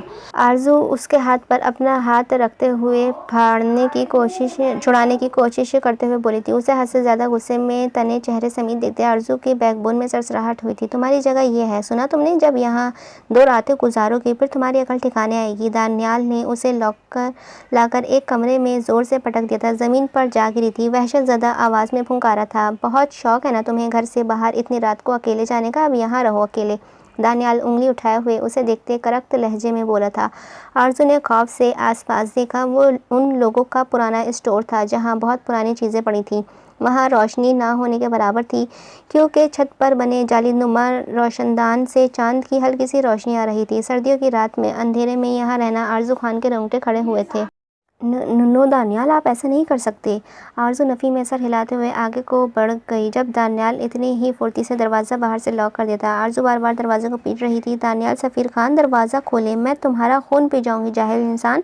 आसमान पर चांद होने के बराबर था ना होने के बराबर था। चांद की बहुत ही मध्यम रोशनी आ रही थी, जिस वजह से आरज़ू को अब वहाँ डर लगने लगा था। और अगर आरज़ू खान जान जाती कि वहाँ उसके अलावा कोई और भी था तो यकीनन वैसे ही मर जाती। एक आंसू टूटकर उसकी आंख से बहा था। बाहर खड़ा शख्स पॉकेट से सिगरेट निकालते हुए लबों को लगाए सुलगाने लगा था। उसका खुद का वजूद भी इसी सिगरेट की मान सुलग रहा था। कनपट्टियां सहलाते वो आरज़ू खान के चीखे चिल्लाने की आवाज़ें सुन रहा था। अब चूंकि दानियाल सफ़ीर खान ने उसे यहाँ कैद किया था तो किसी में इतनी हिम्मत नहीं होनी थी कि दानियाल के अलावा उसे वहाँ से कोई बाहर निकाल लेता। बेटा दानियाल, आरज़ू अभी बच्ची है, मैं समझा दूंगी उसे। रुखसार बेगम ब्रेकफास्ट करते हुए दानियाल को देखती बोली थी, जो लबीचे फोर्क टेबल पर रख गया था। मुझे पता है छोटी अम्मी, आप उसकी माँ हैं। आपको अफसोस होता होगा कि मैं आपकी बेटी के साथ क्या करता हूँ। बहुत सख्त रवैया है मेरा उसके साथ, लेकिन आप बेहतर जानती हैं ऐसा क्यों है। दानियाल बाहम हाथ एक दूसरे से जोड़े बोला था। रुखसार बेगम उसकी बात सुनते खामोश हो गई थी, क्योंकि वो सही कह रहा था। बहू, तुम फिक्र ना करो, आरज़ू हमारी भी पोती है, लेकिन इसके लिए यही बेहतर है। आगा जी ने ब्रेकफास्ट ख़त्म करते हुए उठते हुए कहा था तो रुखसार बेगम इस बात में सर हिलाकर, इस वक्त वहाँ उन तीनों के अलावा कोई नहीं था। छोटी अम्मी, मैं यूनिवर्सिटी जा रही हूँ, माँ ने बाहर निकलते हाँक लगाई थी। इन सबको आरज़ू खान की फ़िक्र थी, लेकिन किसी में इतनी हिम्मत नहीं थी कि वहाँ जाकर उससे बात कर ले, क्योंकि दानियाल ने सख्ती से मना किया था कि वहाँ आरज़ू खान के पास कोई नहीं जाएगा। खान बाबा चले। माँ रिस्ट वॉच देखते हुए गाड़ी में बैठ गई थी, जबकि आयशा तबीयत ख़राबी की वजह से नहीं जा रही थी और आरज़ू मैडम कैद काट रही थी। अभी आधा रास्ता ही तय हुआ था जब उनकी गाड़ी के आगे एक पीछे दो गाड़ियों की रुकी थी। खान बाबा अचानक ब्रेक पर पाँव रखते हुए एक्सीडेंट होने से रोका था। वहाँ परेशानी से ज़रा देखने लगी थी। कौन है, अकल है या नहीं? खान बाबा खिड़की से चेहरा बाहर निकालते हुए बोले थे। जब सूट बूट में लोग उतरते और खान बाबा को खतरे की घंटियां अपने करीब बजती हुई महसूस हुई थी। इससे पहले कि वो तेज़ी से गाड़ी यहाँ से निकालने की कोशिश करते, उन आदमियों ने फुर्ती से खान बाबा के करीब जाते इन पर गन की बैग से वार किया था। उनके सर में खून उबल कर बाहर निकला था और उन्होंने एक फायर खान बाबा के बाजू में किया था। वहाँ की चीखें गाड़ी में गूंज गई थी। खान बाबा तकरीबन बेहोश होने वाले थे और माँ तेज़ी से गाड़ी से बाहर निकली थी अपनी जान बचाने को। उसकी आंखों में खौफ की लकीरें फैल गई थी, चलना जैसे मुहाल हो गया था। इन आदमियों ने माँ के इर्द गिर्द घेरा बनाया। वो चारों तरफ देख रही थी। इसकी काली आंखों में इस वक्त हद से ज़्यादा डर था। जिस्म होले से लरज़ रहा था। जब उसे घेर के चीरते हुए एक आदमी उसे अपनी जानिब बढ़ता हुआ महसूस हुआ। वो ब्लैक पैंट शर्ट में ब्लैक शूज़ पहने हुए, सर पर हैट रखे, चेहरे पर रुमाल बांधे उसके करीब आया। माँ ने खौफ से लबरेज नज़रों से उसे देखते पीछे की जानिब कदम बढ़ाए थे और आहिस्ता आहिस्ता चलता उस तक पहुंच रहा था। माँ अपनी गाड़ी के साथ लग गई थी। उसका दिल किया कि काश वो यहाँ से कहीं गायब हो जाए। देखो, तुम्हें जो चाहिए ले जाओ, यहाँ मेरा बैग है। तुम्हें पैसे चाहिए? माँ घबराते हुए गाड़ी में घुसती जा रही थी। इतनी सर्दी में भी उसके पसीने छूट रहे थे। जब अलेक्जेंडर उसके बिल्कुल करीब आकर खड़ा हो गया था, इतने कि उनमें बस 1 इंच का फासला रह गया था, माँ ने ज़ोर से आंखें मींची और उसके डरे सहमे चेहरे को देख रहा था। माँ, जमशेद खान, तुम्हारी बर्बादी चाहिए मुझे। वो उसके ठंडे पड़ते गुलाबी लबों पर अंगूठा फेरते हुए बोला था। माँ के वजूद में करंट सा दौड़ गया। आज तक किसी नामहरम ने उसे छुआ नहीं था और मुकाबिल ने आज तक किसी लड़की को, लेकिन वो अजियत देना चाहता था माँ जमशेद खान को, तभी अपने ख़तरनाक इरादों से उसे आगाह कर गया था। मैं तुम्हारा हाथ तोड़ दूंगी, यू बास्टर्ड। ना जाने माँ खान में इतनी हिम्मत कैसे आ गई थी। वो ज़ोर से चिल्लाई थी और उसका हाथ झटका, जिस पर उसकी आंखों में उभरती चमक एक हौलनाक वहशत में बदल गई थी। Interesting, I like it. माँ को देखते हुए वो सर्द सपाट आवाज़ में बोला था। माँ को अपनी सांसें रुकती हुई महसूस हो रही थी। अपने इस कमिश्नर को बता देना अलेक्जेंडर आया था। इसने नीम बेहोश खान बाबा को शीशे के पार देखते कहा, जो उठने की कोशिश कर रहे थे। उन्होंने डैशबोर्ड से गन उठाकर इस पर फायर करना चाहा था, लेकिन अलेक्जेंडर ने बहुत बेरहमी से उनका हाथ पर फायर किया था कि माँ शशरद रह गई थी। उसके चेहरे पर एक साया सा लहर आया था। वो फ़ौरन वहाँ से भागने को कदम बढ़ाने लगी, जब इतनी ही तेज़ी से अलेक्जेंडर ने उसका हाथ दबोचा और उसे झटके से अपनी जानिब खींचा था। माँ लहराती हुई उसकी जानिब खींचती चली गई थी। अलेक्जेंडर ने आंखों में वहशत लिए उसके मखसूस नस दबाई और माँ जमशेद खान को अपने सामने मौजूद वो शख्स धुंध की नज़र होते मालूम हुआ। वो जल्द ही उसकी बाजुओं में झूल गई। अलेक्जेंडर ने उसे उठाते गाड़ी में बिठाया और ख़ुद भी बैठ गया। मेरा इंतकाम तुम पूरा करोगी माहा खान, तुम्हारी बर्बादी ही मेरा इंतकाम होगा। तुम तड़पोगी तो वो सब तड़पेंगे। वो लफ्ज़ नहीं अंगारे उगल रहा था जिसकी जर्द में वो माहा खान के वजूद को जला देने को चाहता था। इसकी आंखें इस वक्त बर्बादी का एक अलग ही मंजर पेश कर रही थी। कोई जवाब देगा? क्यों लाया गया है मुझे यहाँ? माहा दरवाज़ा बजाते हुए बोली थी। खौफ आंखों में फैलता अब जिस्म में सरायत करने लगा था। बाहर वो शख्स सिगार लबों में दबाए हुए, सर्द तासुरात चेहरे पर सजाए हुए बैठा हुआ था। तुम जानते नहीं हो मैं कौन हूँ? मेरे पापा कमिश्नर हैं। 2 मिनट में तुम्हें गायब करवा दूँगी। माहा दरवाज़ा अपनी पूरी ताकत से बजाते हुए बोली थी। वो पीछे आधे घंटे से दरवाज़ा पीट रही थी, मगर मजाल थी कि बाहर से कोई भी आवाज़ उसे सुनाई दे जाती। कोई है क्या? सुनाई नहीं दे रहा? बहरे हो गए हो? माहा ज़ोर से दरवाजे को ठोकर मारते हुए बोली थी। फिर साइड पर जाते हुए उसे कमरे में ही रखे बेड पर बैठ गई थी। 10 मिनट में गुजरे थे जब दरवाज़ा खुला और वो उससे सामने देखा। कौन हो तुम और यहाँ क्यों लाए हो मुझे? माहा बेड से उठते बोली थी। वो बहुत हिम्मत से खड़ी थी क्योंकि उससे अगर कमज़ोर पड़ती तो ना जाने वो शख्स उसके साथ क्या करता। मैं कौन हूँ तुम्हें इससे मतलब नहीं होना चाहिए। मैं क्या करने वाला हूँ ये तुम्हें ज़रूर जानना चाहिए। माहा ने देखा उसके चेहरे पर नकाब नहीं था, लेकिन उसके सर पर अब भी हैट थी जो उसके आधे चेहरे को कवर कर रही थी। माहा खान ने उसकी सियाह होठ देखे थे। मुझे तुमसे कोई मतलब नहीं है, जाने दो मुझे। माहा बेखौफी से बोली थी और आगे को बढ़ी जब मुकाबिल ने सख्ती से उसकी कलाई को दबोचे उसे अपने रूबरू किया था। मेरी इजाज़त के बगैर यहाँ से कोई बाहर नहीं जा सकता, समझी तुम? आइंदा इस लहजे में मुझसे बात मत करना, वरना और मैं ऐसी बला हूँ कि मुझे गायब करने के लिए तुम्हारी 7 नस्लें भी कम हैं। अपने उस बाप को धमकी दोबारा मुझे मत देना। वो उसकी कलाई पर गिरफ्त मज़ीद सख्त करते हुए ठंडे ठार लहजे में बोला था। माहा का दिल दहल कर रह गया। वो हाथ छोड़ो मेरा। माहा उसकी गिरफ्त से अपना हाथ छुड़वाने को मचल रही थी। उसके खौफ महसूस होने लगा था सामने खड़े शख्स से। बर्बादी मुबारक। वो उसकी जानिब झुकते हुए माहा के खौफ से तर आँखों में देखते बोला था, फिर गर्दन पीछे को झटकाए कहा लगा गया था। माहा का रवा रवा काँप उठा था। कैसे सिंकी इंसान था वो। देखो छोड़ो मुझे। माहा अटकते लहजे में बोली थी जबकि अलेक्जेंडर के लबों पर तंजिया मुस्कुराहट थी।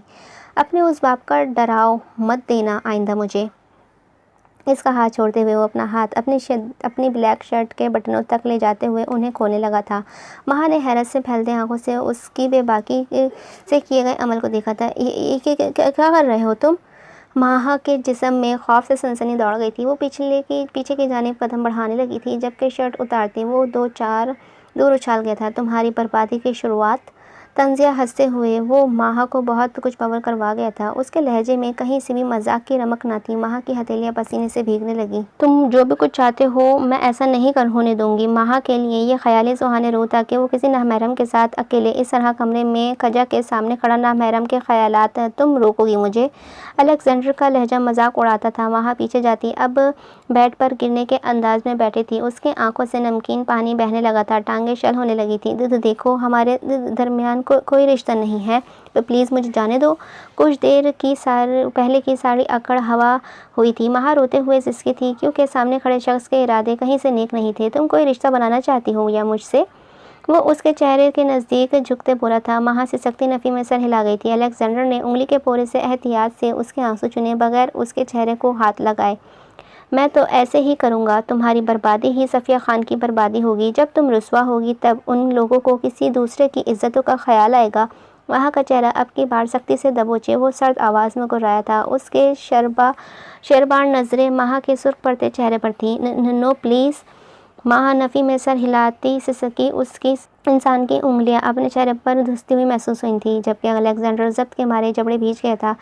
कब किसी लड़की के साथ ऐसी गलाजत भरी बातें की थी या यूं करीब आया था तभी सीने में आग सी भड़कने लगी थी। ऐसे मत करो मेरे साथ, मैं मर जाऊंगी। निकाह कर छोड़ देना इस सब करके। माहा उठते लहजे में बोली थी। वो नहीं जानती थी वो क्या बोल रही थी, लेकिन इस वक्त अपनी इज्जत बचाने को उसे यही बेहतर लगा था। उसे अपना दिमाग माफ होता हुआ महसूस हुआ था। हा हा हा हा, तुमसे शादी ताकि ये सब तुम्हारी रुसवाई में ना बदले। मैं सिर्फ तुमसे इंतकाम लूँगा माहा जमशेद खान। ऐसा इंतकाम के रफ्ता रफ्ता तुम तड़प कर मर जाओगी और साथ में तुम्हारी वो माँ भी। कैसा लगेगा तुम्हें जब एक नामहरम तुम्हें छुएगा? वो माह के चेहरे को झटकते कहकहे लगाकर हंसा था, या शायद वो खुद को ये बावर करवाना चाह रहा था कि वो ऐसा कुछ करने वाला है। नहीं प्लीज़ ऐसा मत करो। वो रोते हुए पीछे की जानिब खिसकी थी, जबकि अलेक्जेंडर ने हद से ज़्यादा गुस्से में दांत किचकिचाते उससे के बाल जकड़े थे। ऐसी ही तड़प रहा था मैं 11 साल पहले, लेकिन उन्हें रहम नहीं आया था मुझ पर। क्यों तुम पर रहम करूं? वो आंखों में सुर्खी लिए बोला था। ये भी शुक्र था कि माह जैसी नाजुक दिल की लड़की ने उसकी आंखों टपकती वहशत नहीं देखी थी। अलेक्जेंडर की आंखों में ना चाहते हुए भी इन पलों को याद करते ही नमी फैल गई थी। उसकी गिरफ्त माह पर और सख्त हो गई थी। नो। माह उसके हाथों पर हाथ रखते हुए अपने बालों पर बढ़ती उसकी गिरफ्त छुड़वाने की कोशिश कर रही थी। इसके लबों से एक कराह निकली और फिर सिसकियाँ।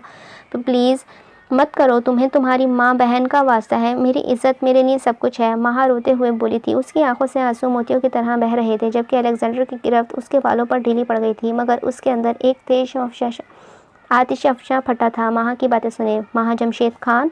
वो माह का नाम पुकारते शिद्दत से ज़्यादा आवाज़ में चीखा, और फिर उसने उसकी फुल ब्लैक थीम रूम को तबाह व बर्बाद कर दिया था।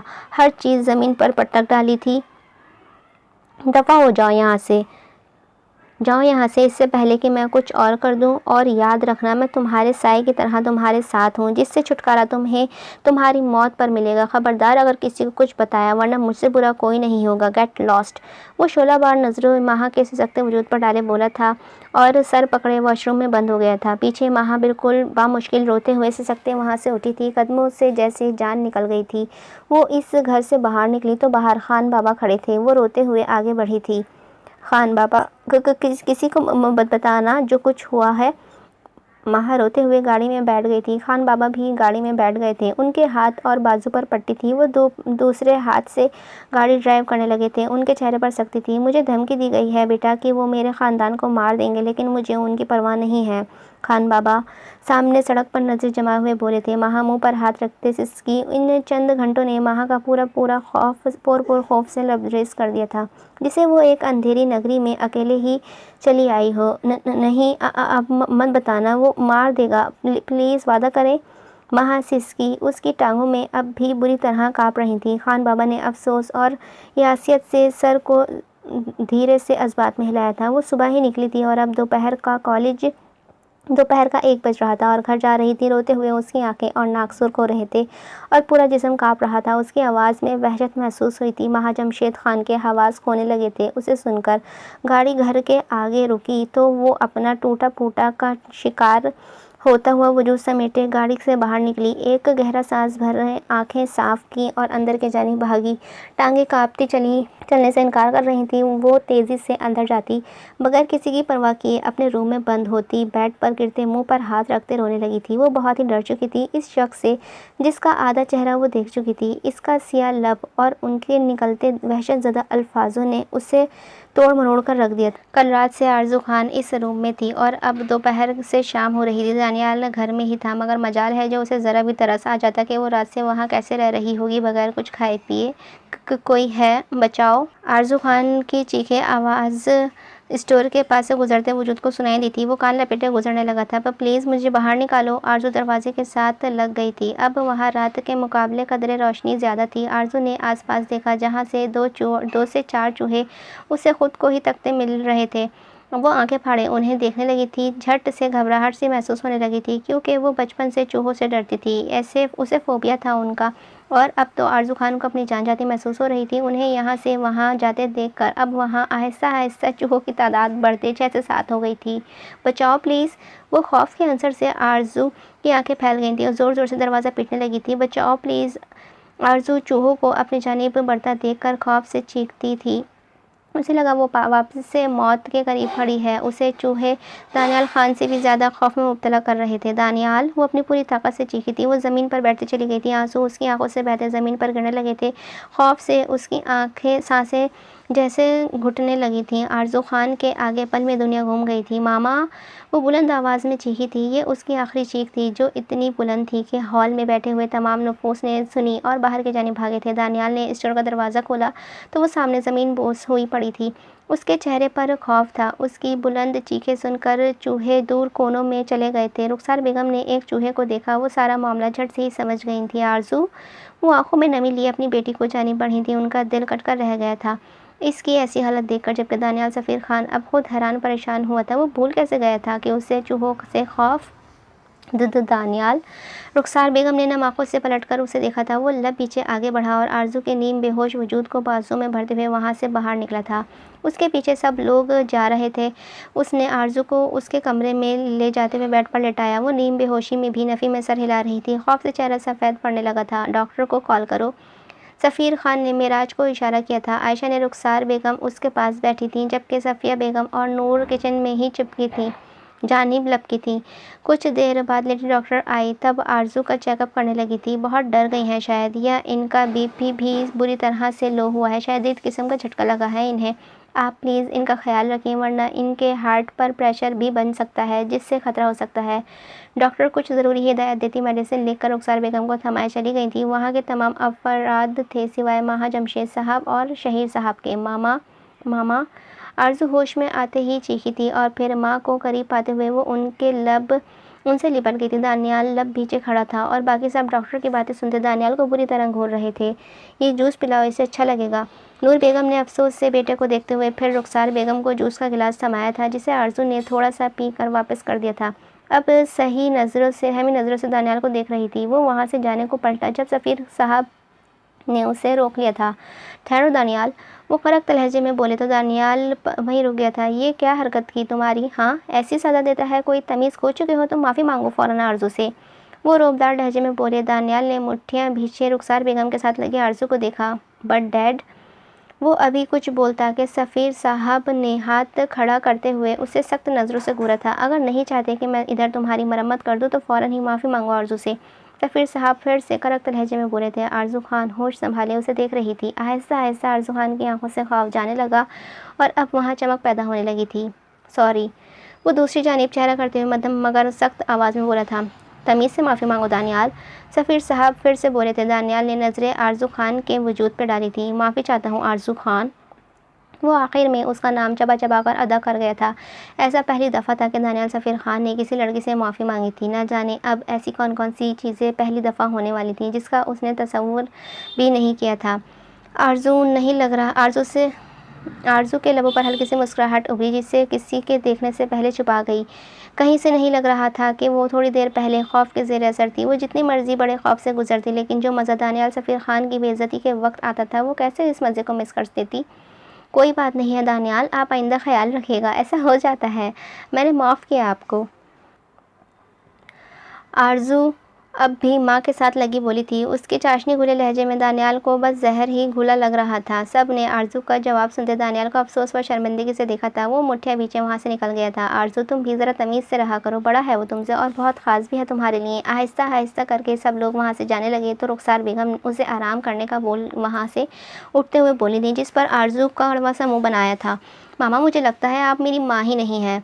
आरज़ू मुँह बसोरे बोली थी। उसकी बात सुनते हुए रुखसार बेगम ने तड़प कर उसे देखा था। आरज़ू, तमीज़ से बात करो, सही करता है दानियाल तुम्हारे साथ, ना जाने आगे क्या करोगी उस बेचारे के साथ। रुखसार बेगम पहले तो उसे सुनाती, फिर आखिरी बात पर मुंह बड़बड़ाती हुई रूम से चली गई थी, क्योंकि वो सर पर कंफर्टर ओढ़ चुकी थी। अभी मैं अपनी इंसल्ट भूली नहीं हूँ दानियाल सफ़ीर खान, याद रखोगे तुम आरज़ू खान को, सारी ज़िंदगी ऐसा बदला लूँगी। आरज़ू इरादे बांधती हुई जल्द ही नींद की वादियों में खो गई थी। वैसे भी उसे अंधेरे स्टोर में तो वो चैन से सो नहीं पाई थी। शादी की शॉपिंग होने लगी है और दुल्हन उदास बैठी है। वो इस वक्त लॉन में एक दरख्त के पास बैठी थी जब मिराज उसके करीब आते हुए बोला था। आयशा ने चौंक कर उसे देखा। मिराज, मुझे बहुत फ़िक्र हो रही है आरज़ू की, जब से आगा जी के फ़ैसले के बारे में पता चलेगा तो उन्हें जाने क्या करे। आयशा फ़िक्रमंदी से उठते बोली। रात के पहर वो दोनों तन्हा वहाँ थे। मिराज ने मुस्कुराते हुए एक नज़र आसमान पर चमकते चांद को देखा और फिर आयशा के फ़िक्रमंद चेहरे को। कुछ नहीं होगा डियर वाइफी, दानियाल सब संभाल लेगा, मैं उसे अच्छे से जानता हूँ, आरजू का बहुत ख्याल रखेगा। आयशा के कंधों से आगे आते बालों को पीछे करते मुस्कुरा कर बोला था। आयशा को अपनी गर्दन पर उसकी सर्द सी उंगलियों का लम्स महसूस हुआ तो जिस्म में सनसनी सी दौड़ गई थी। हाँ शायद आप ठीक कह रहे हैं। आयशा और भी कुछ कहना चाहती थी, लेकिन फ़िलहाल मिराज की खुद पर जमी नज़रों की वजह से वो बस इतना ही बोली थी। मिराज ने लब दबाते हुए उसे देखा था। वक्त के साथ सब ठीक हो जाएगा, आप फ़िक्र ना करें, आप मेरी फ़िक्र करें, क्योंकि तायम्मी और अम्मी ने मुझे आपको देखने से मना कर दिया है। मिराज मुँह बनाते हुए बोला था। उसकी बात सुनते आयशा ने पुरसुच अंदाज अपनाया था। अच्छा, मुझे आपको कुछ देना था, आंखें बंद करें। आयशा हाथ पीछे बांधते हुए बोली थी। मिराज ने आंखों में चमक लिए फ़ौरन ही आंखें बंद की थीं। अगर अम्मी और तायम्मी ने कहा है तो आप यहाँ क्यों आए हैं? अब मुझे मत देखना, मेरा पर्दा है आपसे। आयशा वहाँ से भागते हुए हाँक लगाती बोली थी। मिराज ने झट से आंखें खोले उसकी दरवाजे के पास खड़े वजूद को देखा था और उसके पीछे लपका था। जो मैं सोच रहा था वो तो दे दो यार, मिराज चमकती आंखों से बोला था। आयशा के चेहरे पर गुलाल बिखरे थे। वो उसका मुँह चढ़ाती वहाँ से अंदर की जानिब भाग गई थी, जबकि मिराज ने उसकी पुश्त को उसके कमरे में ही कहीं गुम होते देखा था। वो सुकून आमेज़ नज़रों से उसके कमरे को देख रहा था, जहाँ आयशा ने अब एक नज़र उसे देखते शर्माते हुए दरवाज़ा बंद कर लिया था। मिराज सरशारी से अपने कमरे की जानिब बढ़ गया था। तुम दानियाल के कमरे से आ रही हो ना? लीज़ी ने उससे आंखें छोटी करते हुए पूछा था, जिस पर आरजू ने फ़ौरन ही हाथ पीछे ले जाते हुए हाथ में पकड़ी हुई चीज़ छुपाई थी। कब? वो सर नफ़ी में हिलाते हुए पूछने वाले अंदाज में बोली थी, जिस पर लीज़ी ने भवें भेजी थी। अभी मैंने देखा है, इस तरफ से आ रही थी। लीज़ी ने हाथ के इशारे से दानियाल के कमरे की तरफ इशारा किया था। उफ़ अल्लाह लीज़ी भाभी, वहाँ मिराज भाई का भी कमरा है, मैं वहाँ गई थी उन्हें देखने। आरजू मुँह बनाते हुए बोली तो लीज़ी ने इस में सर हिलाया, लेकिन उसे अब भी आरजू पर यकीन नहीं था। ऐसे क्यों देख रही हैं? अब यार, वहाँ मैं आयशा का पैगाम देने गई थी, अब वो सीक्रेट है, रिवायती भाभीियों की तरह पूछने मत लग जाना। आरजू जानबूझकर जान छुड़ाने को बोली थी। उसकी बात सुनते लीज़ी ने उसको घूरा था। क्या मतलब है तुम्हारा आरजू? बहुत ज़्यादा ज़ुबान चल रही है तुम्हारी, रुको अभी मैं छोटी अम्मी को बताती हूँ। लीज़ी पाँव पटकती हुई वहाँ से चली गई थी। पीछे आरजू ने हाथ के इशारे से उसके जाने का इशारा किया था। तो अब रिवेंज शुरू होगा। हाय, मैं बहुत बेचैन हूँ, बस अब तुम अपने कमरे में चले जाओ। आरजू लब दबाए हुए बोली थी। उसके चेहरे पर चमक से भरपूर मुस्कुराहट थी। मॉम, मुझे कोई डिस्टर्ब ना करे। दानियाल उजरत में घर में दाखिल होते हुए नूर बेगम की सरसरी देखते बोला गोया हुआ था और आरजू के चेहरे पर गहरी मुस्कुराहट उभर गई थी। उसे यकीन नहीं हो रहा था इतनी जल्दी उसकी ख्वाहिश पूरी हो गई है। दानियाल रूम में जाता, अलमारी से अपने कपड़े निकाल ले, फ्रेश होते, आईने के सामने खड़े होते उसको परफ्यूम छिड़का था और बेड की जानिब बढ़ गया। लेकिन अचानक ही उसके साथ वो हुआ जिसकी तवक्को उसने कभी नहीं की थी। मॉम, वो अटकते लहजे में बोला था, क्योंकि चीखों की तूफान साथ ही जो उस पर हावी हुआ था। वो माथे पर 3 बल सजाए हुए कमरे के बाहर निकलते बोला था। वो अब भी छींक रहा था और आरजू का दिल कर रहा था कह कह लगाकर उसकी हालत पर हंसे। क्या हुआ दानियाल? दानियाल की सुर्ख पड़ती नाक और आंखों से बहते पानी को देखते नूर बेगम फिक्रमंदी से बोली थी। अच्छी फ़िरोज़ा, वो छींका। उसकी आंखें सुर्ख पड़ने लगी थी। फ़िरोज़ा पल में वहाँ हाजिर हुई थी। मॉम, अच्छी किसने किया है मेरा अच्छी? कपड़ों पर लिली का अर्क छिड़का है। वो नाक और चेहरे पर हाथ रखते हुए चीखते हुए बोला था। उसकी हालत पर ख़राब हो रही थी और सीढ़ियाँ उतरते लीज़ी ने आरजू को घूरा था। अच्छी किसने किया है ये? वो दहाड़ा था, लेकिन चीखने थी कि रुकने का नाम ही नहीं ले रही थी। आरजू सुकून से बैठी उसकी आंखों से निकलते पानी को देख मुस्कुराहट दबा रही थी। दानियाल ने गुस्से से फ़िरोज़ा को देखा था। मुझे नहीं पता छोटे साहब, फ़िरोज़ा डरते हुए बोली थी, क्योंकि दानियाल की नीली आंखों के गोशे सुर्ख हो रहे थे और उसके माथे पर वही असली 3 बल थे। क्यों रखा है तुम्हें यहाँ? अच्छी किसी काम की नहीं हो, दोबारा इस घर में नज़र ना आना। वो सख्त गुस्से में बामुश्किल बोला था। उसका पूरा चेहरा सुर्ख पड़ने लगा था। आरजू चेहरे पर हाथ जमाया गई थी। नीचे आती लीज़े उसके पास पहुंची और उसे चुटकी काटी थी। आरजू ने घूर कर उसे देखा था और चुप रहने का इशारा किया था। नहीं जैसे छोटे साहब, ऐसा ना करें, मेरी मजबूरी है, मेरे घर में बहुत मसाइल हैं। मैंने तो अच्छे से धोकर आपके कपड़े रखे थे, मुझे नहीं पता ये सब किसने किया है। ज़ोरों शोरों से चीखते दानियाल को देखते हुए वो नम आंखों से बोली थी। दानियाल ने हाथ खड़ा करते हुए दरवाजे की जानिब किया और फ़िरोज़ा की आंखों से पानी बह गया। नूर बेगम ने अफसोस से उसे देखा था और अब आरजू खान को लगा जैसे उसकी मजाक की ज़िद में कोई बेकसूर आ गया हो। वो अपने मज़े के लिए किसी की मजबूरी का फ़ायदा नहीं उठाना चाहती थी। उसकी कोई गलती नहीं है, वो मैंने किया है। आरजू खान लब दबाए हुए बोली थी। नूर बेगम ने हैरत से उसे देखा था और दानियाल ने लब भींचे थे। वो गहरे गहरे सांस भर रहा था। उसे सांस लेने में मुश्किल से पेश आने लगी थी। यू बददिमाग लड़की, वो दांत पीसते हुए बोला, फिर मुंह पर हाथ रखते हुए चीखते बाहर निकल गया था। गाड़ी में जाकर बैठा कि डॉक्टर से मेडिसिन ले आता। शुरू से ही उसे लिली से एलर्जी थी और आरजू ने उसका अर्क मंगवाकर उसके अलमारी में रखे हुए हर कपड़े पर छिड़क दिया था। अपनी कारस्तानी पर वो बहुत खुश थी, लेकिन उसे अंदाज़ा नहीं था कि वो इतनी जल्दी पकड़ी जाएगी। अगर दानियाल फिरोज़ा को निकालने की बात ना करता तो आरजू कभी ना मानती। आरजू बेटा, आपको पता है ना दानियाल को एलर्जी है इसकी। खैर, अब हिसाब बराबर हो गया होगा। अब मुझसे शिकायत मत करना, मैं तुम्हें नहीं बचाऊंगी। नूर बेगम हाथ खड़े करते हुए बोली तो आरजू ने मासूम सी शक्ल बनाकर उन्हें देखा था। बड़ी अम्मी प्लीज़। वो उनके पास जाती हुई उनके गिर्द बाजू फैलाए बोली थी। नूर बेगम ने अफसोस से उसके सर पर चपत लगाई थी। अच्छा जाओ, कमरे में चली जाओ और बाहर मत निकलना अब। नूर बेगम उससे अलग होते हुए बोली थी तो वो उनके गाल पर बोसा देते हुए अंदर कमरे में जानी भागी थी। लीजे ने अफसोस से सर हिलाया था। दानियाल नहीं बख्शेगा इसे, लीज़ा ने फिक्रमंदी से कहा तो नूर बेगम कंधे उचका गई थी। वो दोनों ही वहाँ से चली गई थी। लेकिन लीज़े की बात भी सच थी, दानियाल आरजू को हरगिज़ नहीं बख्शेगा। शाम का वक्त था और आरजू कम्फर्टर ताने हुए सब कुछ भुलाए सोने में मगन थी, जैसे उसने कुछ किया ही ना हो, जैसे उसे किसी का मुंह करना ही ना हो। वैसे भी आरजू खान को नींद बहुत प्यारी थी। बकौल उसकी नींद है तो जहान है। मज़े से ख्वाब खरोश के मज़े लेते हुए वो चेहरे पर मुस्कुराहट सजाए सो रही थी, जैसे कि कोई बहुत ही खूबसूरत ख्वाब देख रही हो। सैलाब आ गया, बचाओ मुझे, सैलाब आ गया। अचानक ही वो बड़बड़ाकर उठी थी।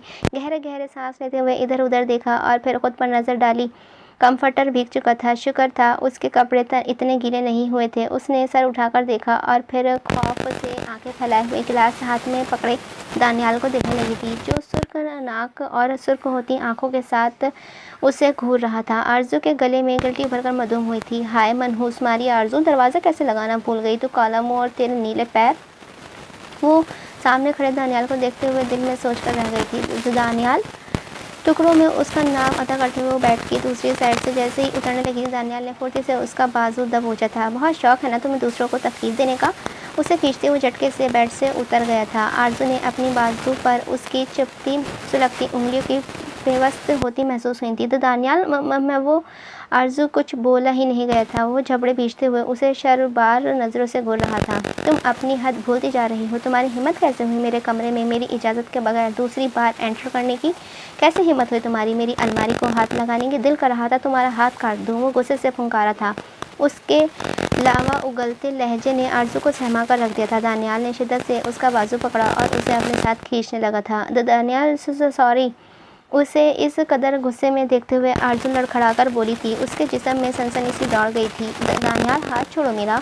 वो उसके सख्त गिरफ्त से अपना हाथ छुड़वाने लेना चाहती थी, मगर दानियाल की गिरफ्त बहुत ही सख्त थी, लोहे की मांद। दानियाल ने पलटकर कहर ढाती नज़रों से उसे देखा था। उसकी कनपटियों की रगें बुरी तरह से सुलगती फुलगती लगी थीं। कंधे पर डाली मर्दाना शॉल उतार कर उसने आरजू के बगैर दुपट्टे के वजूद पर फैला दी। आरजू ने शर्मिंदगी से उसे देखा था। वो वापस से उसे खींचता हुआ अपने रूम में ले आया था। वॉशरूम की जानिब बढ़ते उसके कदमों ने आरजू के रोंगटे खड़े किए थे। उसे बेख्तियार ही सर्द पानी याद आ गया। कब कब इसे वजूद में समाने लगी थी। दानियाल ने उसे वॉशरूम के फर्श पर पटका। आरजू ने लब भींचे इसे सर उठाकर देखा था। ज़िद्दी खुदसर लड़की, मैं गुस्से की लहर उभरने लगी थी। वो जब्त से मज़ीद लब भींच गई। तुमने ख़राब किए हैं ना, तो तुम ही ठीक करोगी। दानियाल ने मुठ्ठियाँ भेजते हुए फर्श पर पड़े कपड़ों की तरफ इशारा किया था। आरजू ने पलटकर उससे कपड़ों की तरफ देखा था। क्या मतलब? तुम्हारी खुश फहमी है ये, मैं नहीं धोने वाली हूँ ये सब। आरजू खड़े होते हुए तड़क कर बोली थी, जिस पर दानियाल ने लहू रंग आंखों से उसके वजूद को घूरा था। शराफत से इन्हें धोकर फिर प्रेस करो और मेरे कमरे में रख कर जाओ, वरना मैं तुम्हारे हाथ तोड़ दूंगा। दानियाल ने उसका बाजू दबोचे घुर्राया था। आरजू ने फैलती आंखों से उसके तपे सुलगते चेहरे को देखा था। हरगिज़ नहीं।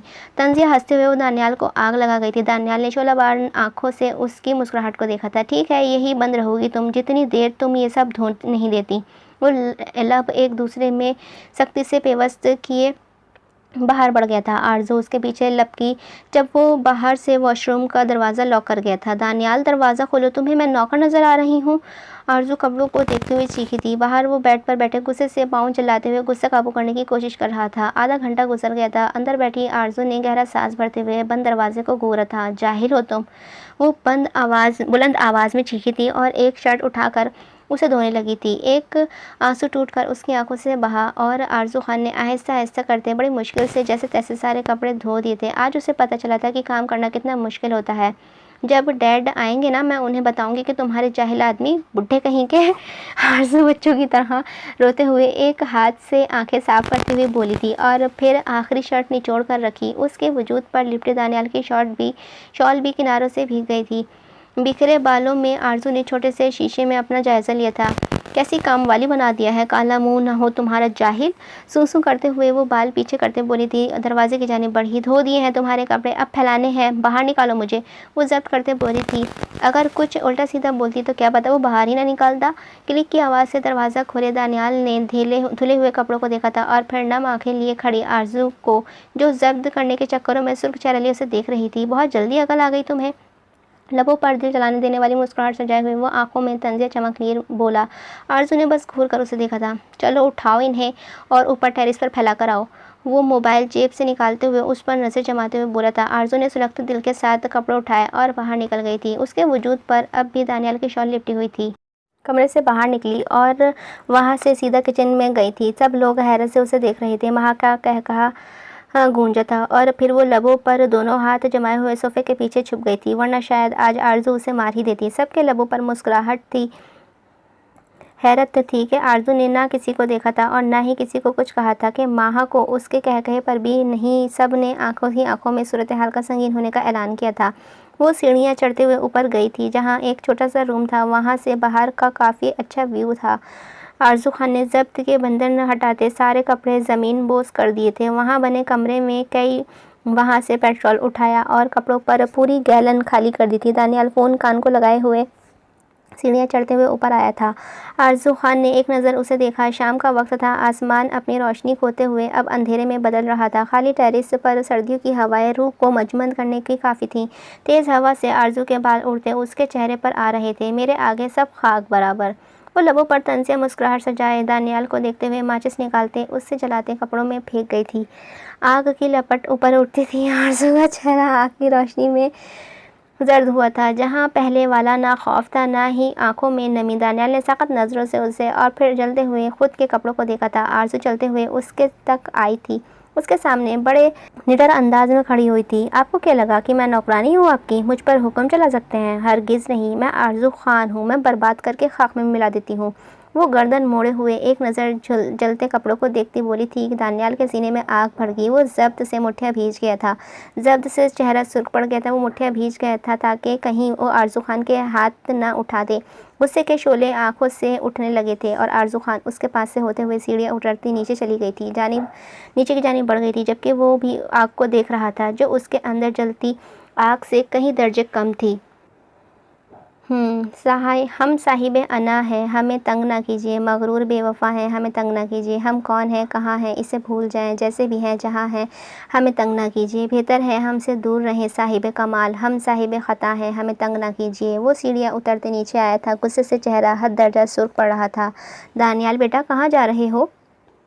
उसके धुआं होते चेहरे को देखते हुए उसके जानिब टपकी थी। Mom please. वो लब बीचे वहाँ से बाहर निकल गया था और फिर अपनी गाड़ी में बैठते हुए वो घर से ही बाहर निकल गया था। नूर बेगम ने अफसोस से सर नफ़ी में हिलाया। अभी से ये हाल है, बाद में ना जाने क्या होगा। नूर बेगम अफसोस से सर हिलाते बोली थी। बड़ी अम्मी, बाद में धमाके होंगे।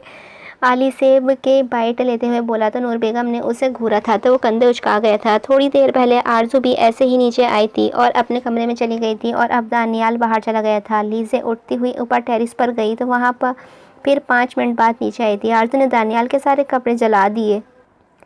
लीज़े खुद हैरत से बोली थी। लीज़े के जाने के बाद रुखसार बेगम वहाँ आई थी। उसकी बात सुनते उन्होंने माथा पीटा था। या खुदा, कब अकल आएगी इस लड़की को? वो सर पर हाथ मारते हुए अफसोस से बोली थी, जबकि वहाँ हंसते हुए अपने रूम में चली गई थी। आली भी वहाँ से चला गया था, जबकि लीज़े रुखसार बेगम और नूर बेगम किचन में चली गई थी। सफ़िया बेगम की तबीयत कुछ नासाज थी, सो वो आराम कर रही थी। वो तीनों खाना बनाने लगी थी, साथ ही दानियाल और आरजू को डिस्कस कर रही थी। खाना खाकर घर की खवातीन ही बनाती, जबकि फिरोज़ा को बाकी कामों के लिए रखा हुआ था। आरजू तैयार होते हुए बाहर निकली थी। यूनिफॉर्म में मलबूस वो काफ़ी प्यारी लग रही थी कि वो डाइनिंग टेबल पर बैठे हुए ब्रेकफास्ट शुरू कर चुकी थी। उसके सामने नज़र उठाकर देखा, वो संजीदा चेहरा से ब्रेकफास्ट कर रहा था।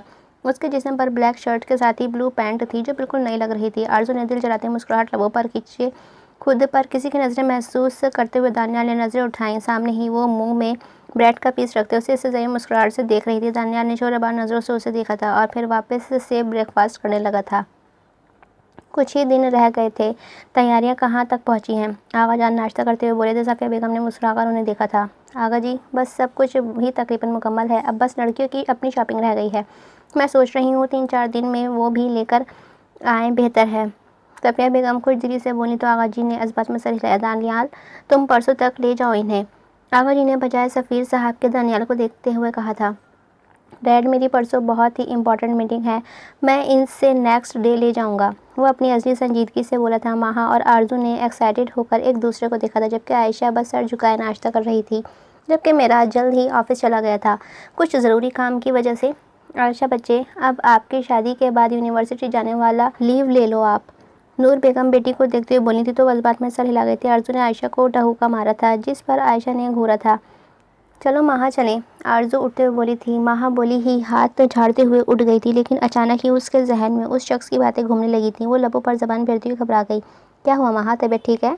दानियाल ने माहा को अचानक सफ़ेद पड़ता चेहरा देखते हुए सुस्तार किया था। बाकी सब ने भी माहा को देखा था। इतने में नजरें खुद पर जमी देखी पजल हुई थी। जी जी दानियाल वीर, वो लब काटते हुए बोली थी। आरजू उसका हाथ पकड़े हुए वहाँ से उसे लेकर आगे को बढ़ गई थी। गाड़ी में बैठते ही खान बाबा ने गाड़ी स्टार्ट कर दी थी और माहा खान के हाथों पर बंधी हुई पट्टी को देख मजीद सहम गई थी। उसे वहाँ होठ बोलने याद आने लगे थे। उसके जुमले अपने कान में गूंजने लगे थे। और ख्याल रखना अपना, ओके ख्याल रखना अपना। आरजू माहा के गाल को चूमते हुए मोहब्बत से बोली थी।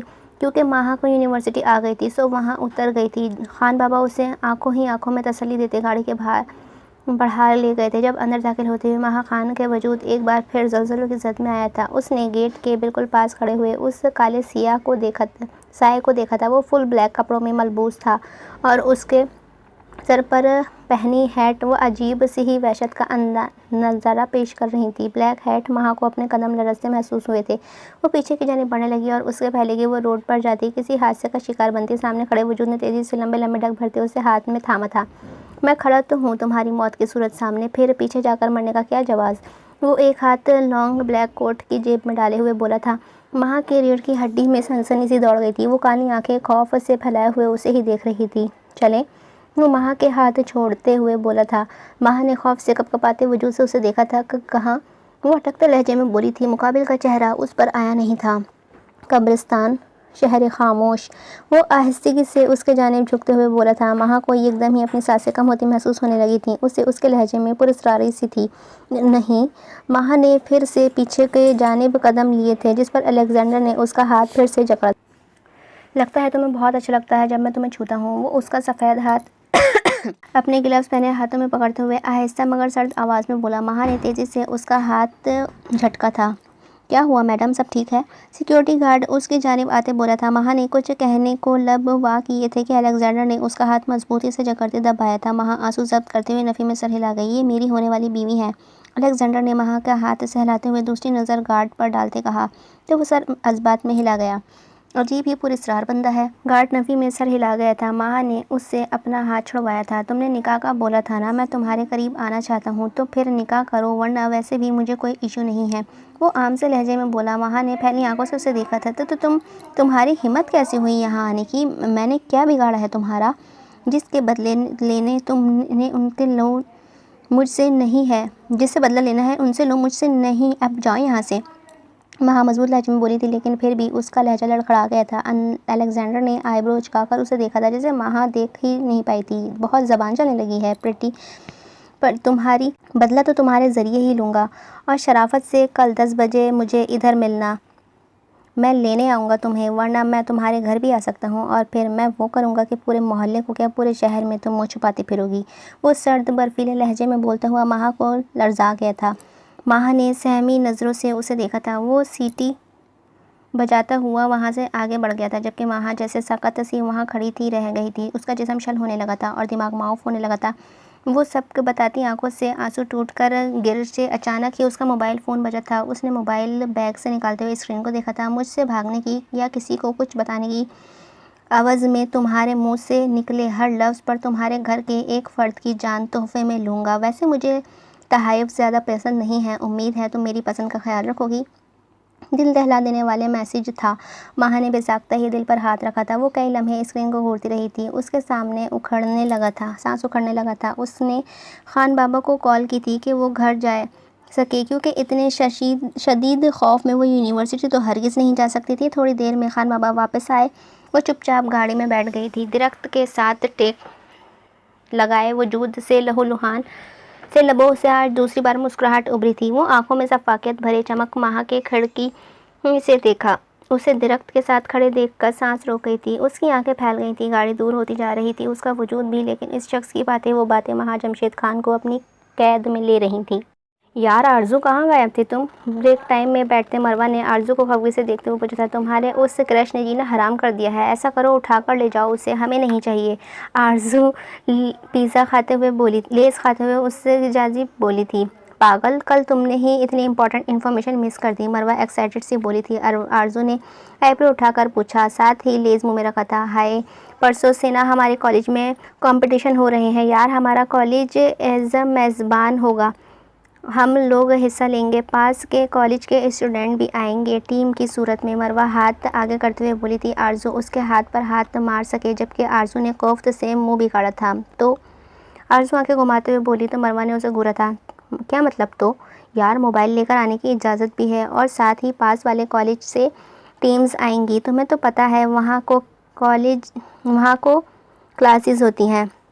मरवा हंसी दबाते हुए बोली थी। मोबाइल का सुनकर आरजू को पुरजोश हुई थी। सच?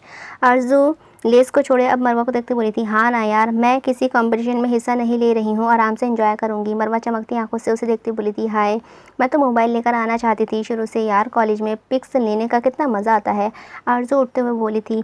मरवा ने भी इस बात में सर हिलाया था। क्या बता वहाँ तुम्हें कोई पसंद कर ले? मरवा ने मुँह पर हाथ जमाते हुए कहा था, जिस पर आरजू ने उसे घूरते हुए देखा था और फिर हंसी थी।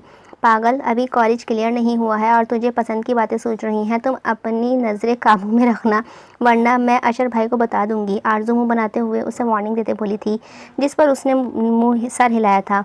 वो दोनों अपनी क्लासेस में एंटर कर गई थी। ब्रेक ख़त्म हो चुकी थी और अब उन्हें पढ़ना था, और अच्छी की छुट्टी के वक्त तक आरजू का मुंह फूल गया था। मरवा उसे देखती हुई हंस रही थी, लेकिन उसे खुद भी टेंशन थी, क्योंकि सर ने उठाकर 2 चैप्टर्स फिज़िक्स के दे दिए थे और आरजू को अपनी सारी खुशी कोने में नज़र आई थी, जबकि टेस्ट किसी बुरी बला की तरह उसके सर पर सवार। खान बाबा के आने पर वो गाड़ी में बैठी थी। 10 मिनट बाद ही मरवा की गाड़ी भी आ गई। तो 2 मिनट बाद ही मरवा की गाड़ी भी आ गई, तो दोनों ही एक साथ एक दूसरे को हाथ हिलाते चली गई थी। क्या हुआ महा, ठीक हो तुम? आरजू कॉलेज से आते हुए सीधा उसके कमरे में ही दाखिल हुई थी, क्योंकि महा सुबह ही घर लौट आई थी और तबीयत ख़राबी का बहाना दिया था। हाँ, तबीयत बस थोड़ी ख़राब हो गई थी। महा लबों पर ज़बान फिरते हुए बोली थी। आरजू उसके खौफज़दा आंखों में झांकते हुए, मुझे तो कुछ और ही लग रहा है। तुम मुझसे कुछ छुपा तो नहीं रही हो ना महा? आरजू ने आईब्रो उचकाते हुए इस्तफसार किया था। महा ने गायब दिमागी से सर उठाकर उसे देखा था। तो तुम क्यों आ गई हो यहाँ? जाओ कपड़े चेंज करो, और हमेशा शरारतें ही करती रहती हो तुम। उठो, चलो निकलो मेरे रूम से। महा आरजू को बाहर बाजू पकड़कर ज़बरदस्ती उसे अपने कमरे से बाहर निकालने लगी थी, जबकि आरजू मुंह खोले उसकी बेतुकी बातें सुनने लगी थी। लेकिन महा यार, मैंने क्या किया है? आरजू आंखें फाड़े उसके चेहरे को देखते हुए बोली थी, जिसने धक्के देकर आरजू को कमरे से बाहर निकाल दिया था और उसके मुंह पर दरवाज़ा बंद कर लिया था। आरजू अब भी हैरत से आंखें फाड़े बंद दरवाजे को देख रही थी। पता नहीं क्या हो गया है इसे। आरजू कंधे उचकाते हुए वहाँ से बाहर निकली थी, क्योंकि उसके टेस्ट भी तो तैयार करना था ना, सो अपना सर झटक गई थी।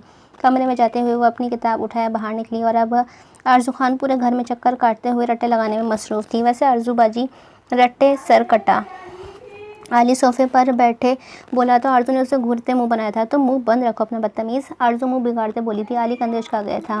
क्यों लड़ती रहती हो हर वक्त? रुखसार बेगम पीछे से आती उसे डांटने लगी थी, तो आरजू ने पलटकर माँ को देखा। मामा, ये आली देखो क्या बोल रहा है। पता नहीं इसे घर के मकीनों को मुझसे क्या मसला है, जलते हैं सब मुझसे। आरजू ने हुंकार भरते हुए बालों को पीछे की जानिब झटका था। रुखसार बेगम ने उससे गुस्से और अफसोस से घूरा था। एक वो है सड़ियल, पता नहीं क्या मसला है उसे मुझसे। चेक करवाएं मामा इसे डॉक्टर से। मुझे तो लगता है इसका ऊपर वाला माला खाली ही होगा। आरजू अपनी कनपटी पर हाथ रखते हुए उससे नचाते बोली थी। रुखसार बेगम ने गुस्से से उसकी आंखें दिखाई थी। आरजू, तमीज़ से बात करो। रुखसार बेगम ने उसके सर पर चपत रसीद करते हुए उसे घूरा था। रहने दें छोटी अम्मी, बद दिमाग लोगों के पास कि कौन सा दिमाग होता है जो वो तमीज़ से बात करें।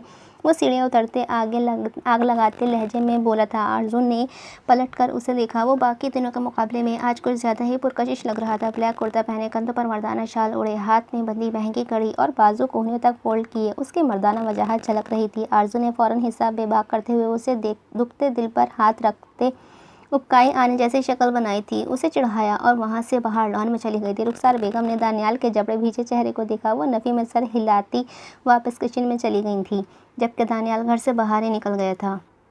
क्या बना? मरवा ने उसे टोका देते हुए पूछा, जिस पर आरज़ू हलक तर करते हुए नफ़ी में सर हिला गई थी। बोल भी दो, घुटनों से यूं ही गूंगी बनी बैठी हो। मरवा जिद करते हुए बोली थी। आरज़ू ने फिर से नफ़ी में सर हिलाया था। यार, उस टीम न्यूक्लियर की सवाल को देखकर बस मेरा जहन में एक ही न्यूक्लियर आ रहा था, दानियाल सफ़ीर खान। मेरा टेस्ट बहुत ख़राब गया है, पता नहीं क्या बन पाएगा। आरज़ू रोनी सूरत बनाते हुए बोली थी। मरवा लब दबा गई थी। उसका टेस्ट फिर भी कुछ ठीक हो गया था। यार, तुम बहाने ही कर लेती कोई। मरवा अफसोस से बोली थी, साथ ही दोस्ती के नाते कंधे पर हाथ रखते हौसला भी देता है। दिमाग कहाँ चल रहा था इस वक्त, पता नहीं क्यों रुखवाई है ये साइंस मुझे, और ऊपर से नॉन मेडिकल में बता रही हूँ। फेल हो गई ना तो मेरा कोई कसूर नहीं होगा। आरज़ू घुटनों के गिर्द बाजू बांधते हुए सर उन पर रखते हुए बोली थी। आंखों में नमी तैर गई थी। आरज़ू, आपको प्रिंसिपल बुला रहे हैं। हेड गर्ल आरज़ू को देखती बोली थी, जिस पर आरज़ू ने आंखें फैलाई मरवा को देखा था। पता नहीं कौन आया होगा, मामा मेरी या यही बेइज्जती करना शुरू हो जाएंगी। आरज़ू वहाँ से उठती हुई हेड गर्ल के साथ ही उसके पीछे चलने लगी थी। प्रिंसिपल रूम के बाहर छोड़ते वो खुद वहाँ से चली गई थी। आरज़ू ने चेहरे पर मासूम में सजाए हुए रिलैक्स किया था। प्रिंसिपल सर, मैं आए कम इन? आरज़ू दरवाजे में खड़े बोली थी। इजाज़त मिलने पर वो अंदर दाखिल हुई और फिर आरज़ू खान का हलक तक कड़वा हो गया था जब प्रिंसिपल के सामने वाली चेयर पर उसने सुर्ख चेहरा लिए बैठे दानियाल को देखा। आरज़ू ने अफसोस से ऊपर देखा, जैसे अल्लाह से कह रही हो बस ये ही होना बाकी था। वो आहिस्ता आहिस्ता कदम उठाते हुए आगे बढ़ी थी। कई बार मुझे आपकी शिकायत मिल चुकी है, लेकिन अब मैं इग्नोर करता आया हूँ क्योंकि मैं आपको फैमिली से जानता हूँ। लेकिन ये हरकत है, क्या हरकत है मिस आरज़ू? अगर आपको नहीं पढ़ना है तो घर बैठे यहाँ, अगर हमारे एकेडमिक रिकॉर्ड मत ख़राब करें। प्रिंसिपल भड़क कर बोले। आरज़ू ने सर झटके ज़मीन को तक रही थी। उसे दानियाल जहाँ की बेइज्जती कबूल थी, लेकिन दानियाल के सामने इंसल्ट। देखो दानियाल, प्रिंसिपल ने दानियाल की जानिब उसका आज का और बाकी कई पुराने टेस्ट बढ़ा दिए थे, जिसे वो लबीजे देख रहा था। सर प्लीज़ आप किसी और को बुला लेते, ये मेरे वालिद साहब नहीं हैं। दानियाल के लोगों पर उभरती इस्तज़ाई हंसी को देखते हुए आरज़ू प्रिंसिपल को एक नज़र देखते हुए बोली थी कि उसकी अचानक बात पर दानियाल दांत किचकिचाते हुए उसे देखने लगा था। आरज़ू, बिहेव योरसेल्फ। दानियाल उसके टेस्ट पर गिरफ्त सख्त करते हुए बोला था। आरज़ू ने घूरते हुए उसे देखा था। प्लीज़ सर, अगर आपने इन्हें मेरा टेस्ट देखने के लिए बुलाया है तो मैं कोई जवाब नहीं दूंगी। आरज़ू मुश्किल नम आंखों से आंसू कैद करते हुए बोली थी। दानियाल सफ़ीर खान की इस्तज़ाई मुस्कुराहट अब भी उसका दिल जला रही थी। आरज़ू की बात सुनते हुए दानियाल का खून खौलने लगा था। वो सख्ती से टेस्ट टेबल पर रखते हुए आगे बढ़ा और आरज़ू की बाजू दबोच कर प्रिंसिपल उन्हें देख रहे थे। सकलैन साहब, मैं आपसे बाद में मिलता हूँ। दानियाल मुश्किल मुस्कुरा पाया था, वरना जो इज़्ज़त अफजाई आरज़ू दानियाल की यहाँ कर चुकी थी, उस सिचुएशन में तो दानियाल बस आरज़ू को यहीं गाड़ देने का इरादा रखता था। वो उसका बाजू दबोचे हुए बाहर निकला। क्लासेस होने की वजह से वहाँ स्टूडेंट्स ना होने के बराबर ही थे। ऑफिस रूम के साथ बने वेटिंग रूम में लाते हुए उसने आरज़ू को पटका था। तुम में तमीज़ है आरज़ू खान, या मैं ये समझूं तुम अभी एक छोटी बच्ची हो जिसे बस ही अपनी ही करनी होती है हर वक्त? तुम जानती हो कि क्या बोल रही थी वहाँ? वो गुस्से से मुट्ठियाँ बीचते हुए शोला टपकाती नज़रों से उसे देखते हुए बोला था। तो किसने कहा था यहाँ आने को? मैंने कहा था मत आया करें वहाँ जहाँ मैं होती हूँ। क्यों हंस रहे थे आप? गुस्से से बोलते हुए आरज़ू की आंखों से आंसू फिसलकर उसके चेहरे पर गिरने लगे थे। वो बार बार पलकें झपकाने लगी थी। दानियाल ने लब सख्ती से एक दूसरे में पेवस्त किए थे। दफ़ा हो जाओ यहाँ से, वो लब पीछे सूसू करते हुए बोली। दानियाल आंखें नीचे गुस्सा काबू करने की कोशिश करने लगा था। किसने कहा था कि साइंस रखने को? हाँ, जब पढ़नी नहीं जाती तुमसे।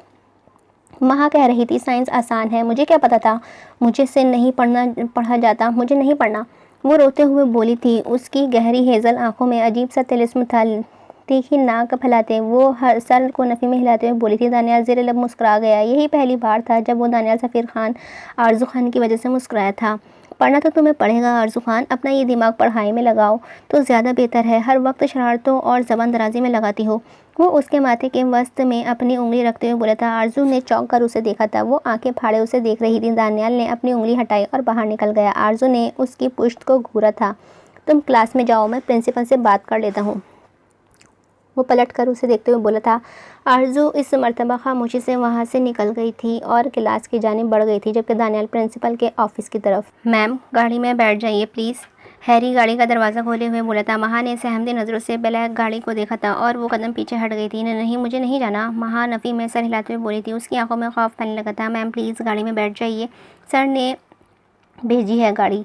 हैरी सर झुकाकर एक मर्तबा फिर से बोला था। महा ने नफ़ी में सर हिलाया था और आगे की जानिब बढ़ गई थी। कम ऑन बटरफ्लाई, गाड़ी में बैठो वरना। मोबाइल पर उभरते मैसेज ने महा की रूह को झंझोड़ा था। उसने आंखें नमी फैल गई थी, चेहरा सफ़ेद पड़ने लगा था। प्लीज़ मैम, वो हैरी ने एक बार फिर से कहा था। महा लरसते वजूद के साथ गाड़ी में बैठ गई थी। उसकी हथेलियाँ पसीने से तर हुई थी, माथे पर भी पसीने के कतरे नमदार हुए थे। कहाँ ले जा रहे हो? महा नम आंखों से लड़खड़ाते लहजे में बोली थी।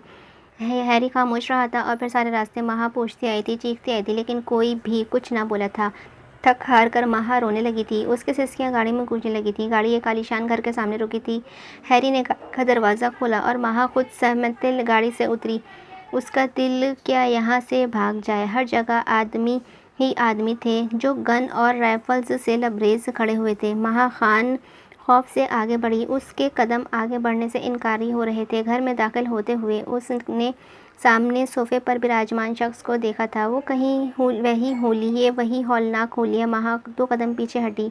वो उल्टे कदमों वहाँ से भाग जाना चाहती थी। कोशिश भी मत करना बटरफ्लाई उड़ने की, वरना मैं तुम समेत सबके पर काट दूंगा। वैसे भी आज हमारा निकाह है, मतलब ख़ास दिन। अलेक्जेंडर हाथों को बाहम जोड़े हुए बोला था। महा ने कपकपाते वजूद से उसे देखा था। जाओ इस रूम में, मैं 2 मिनट में आ रहा हूँ।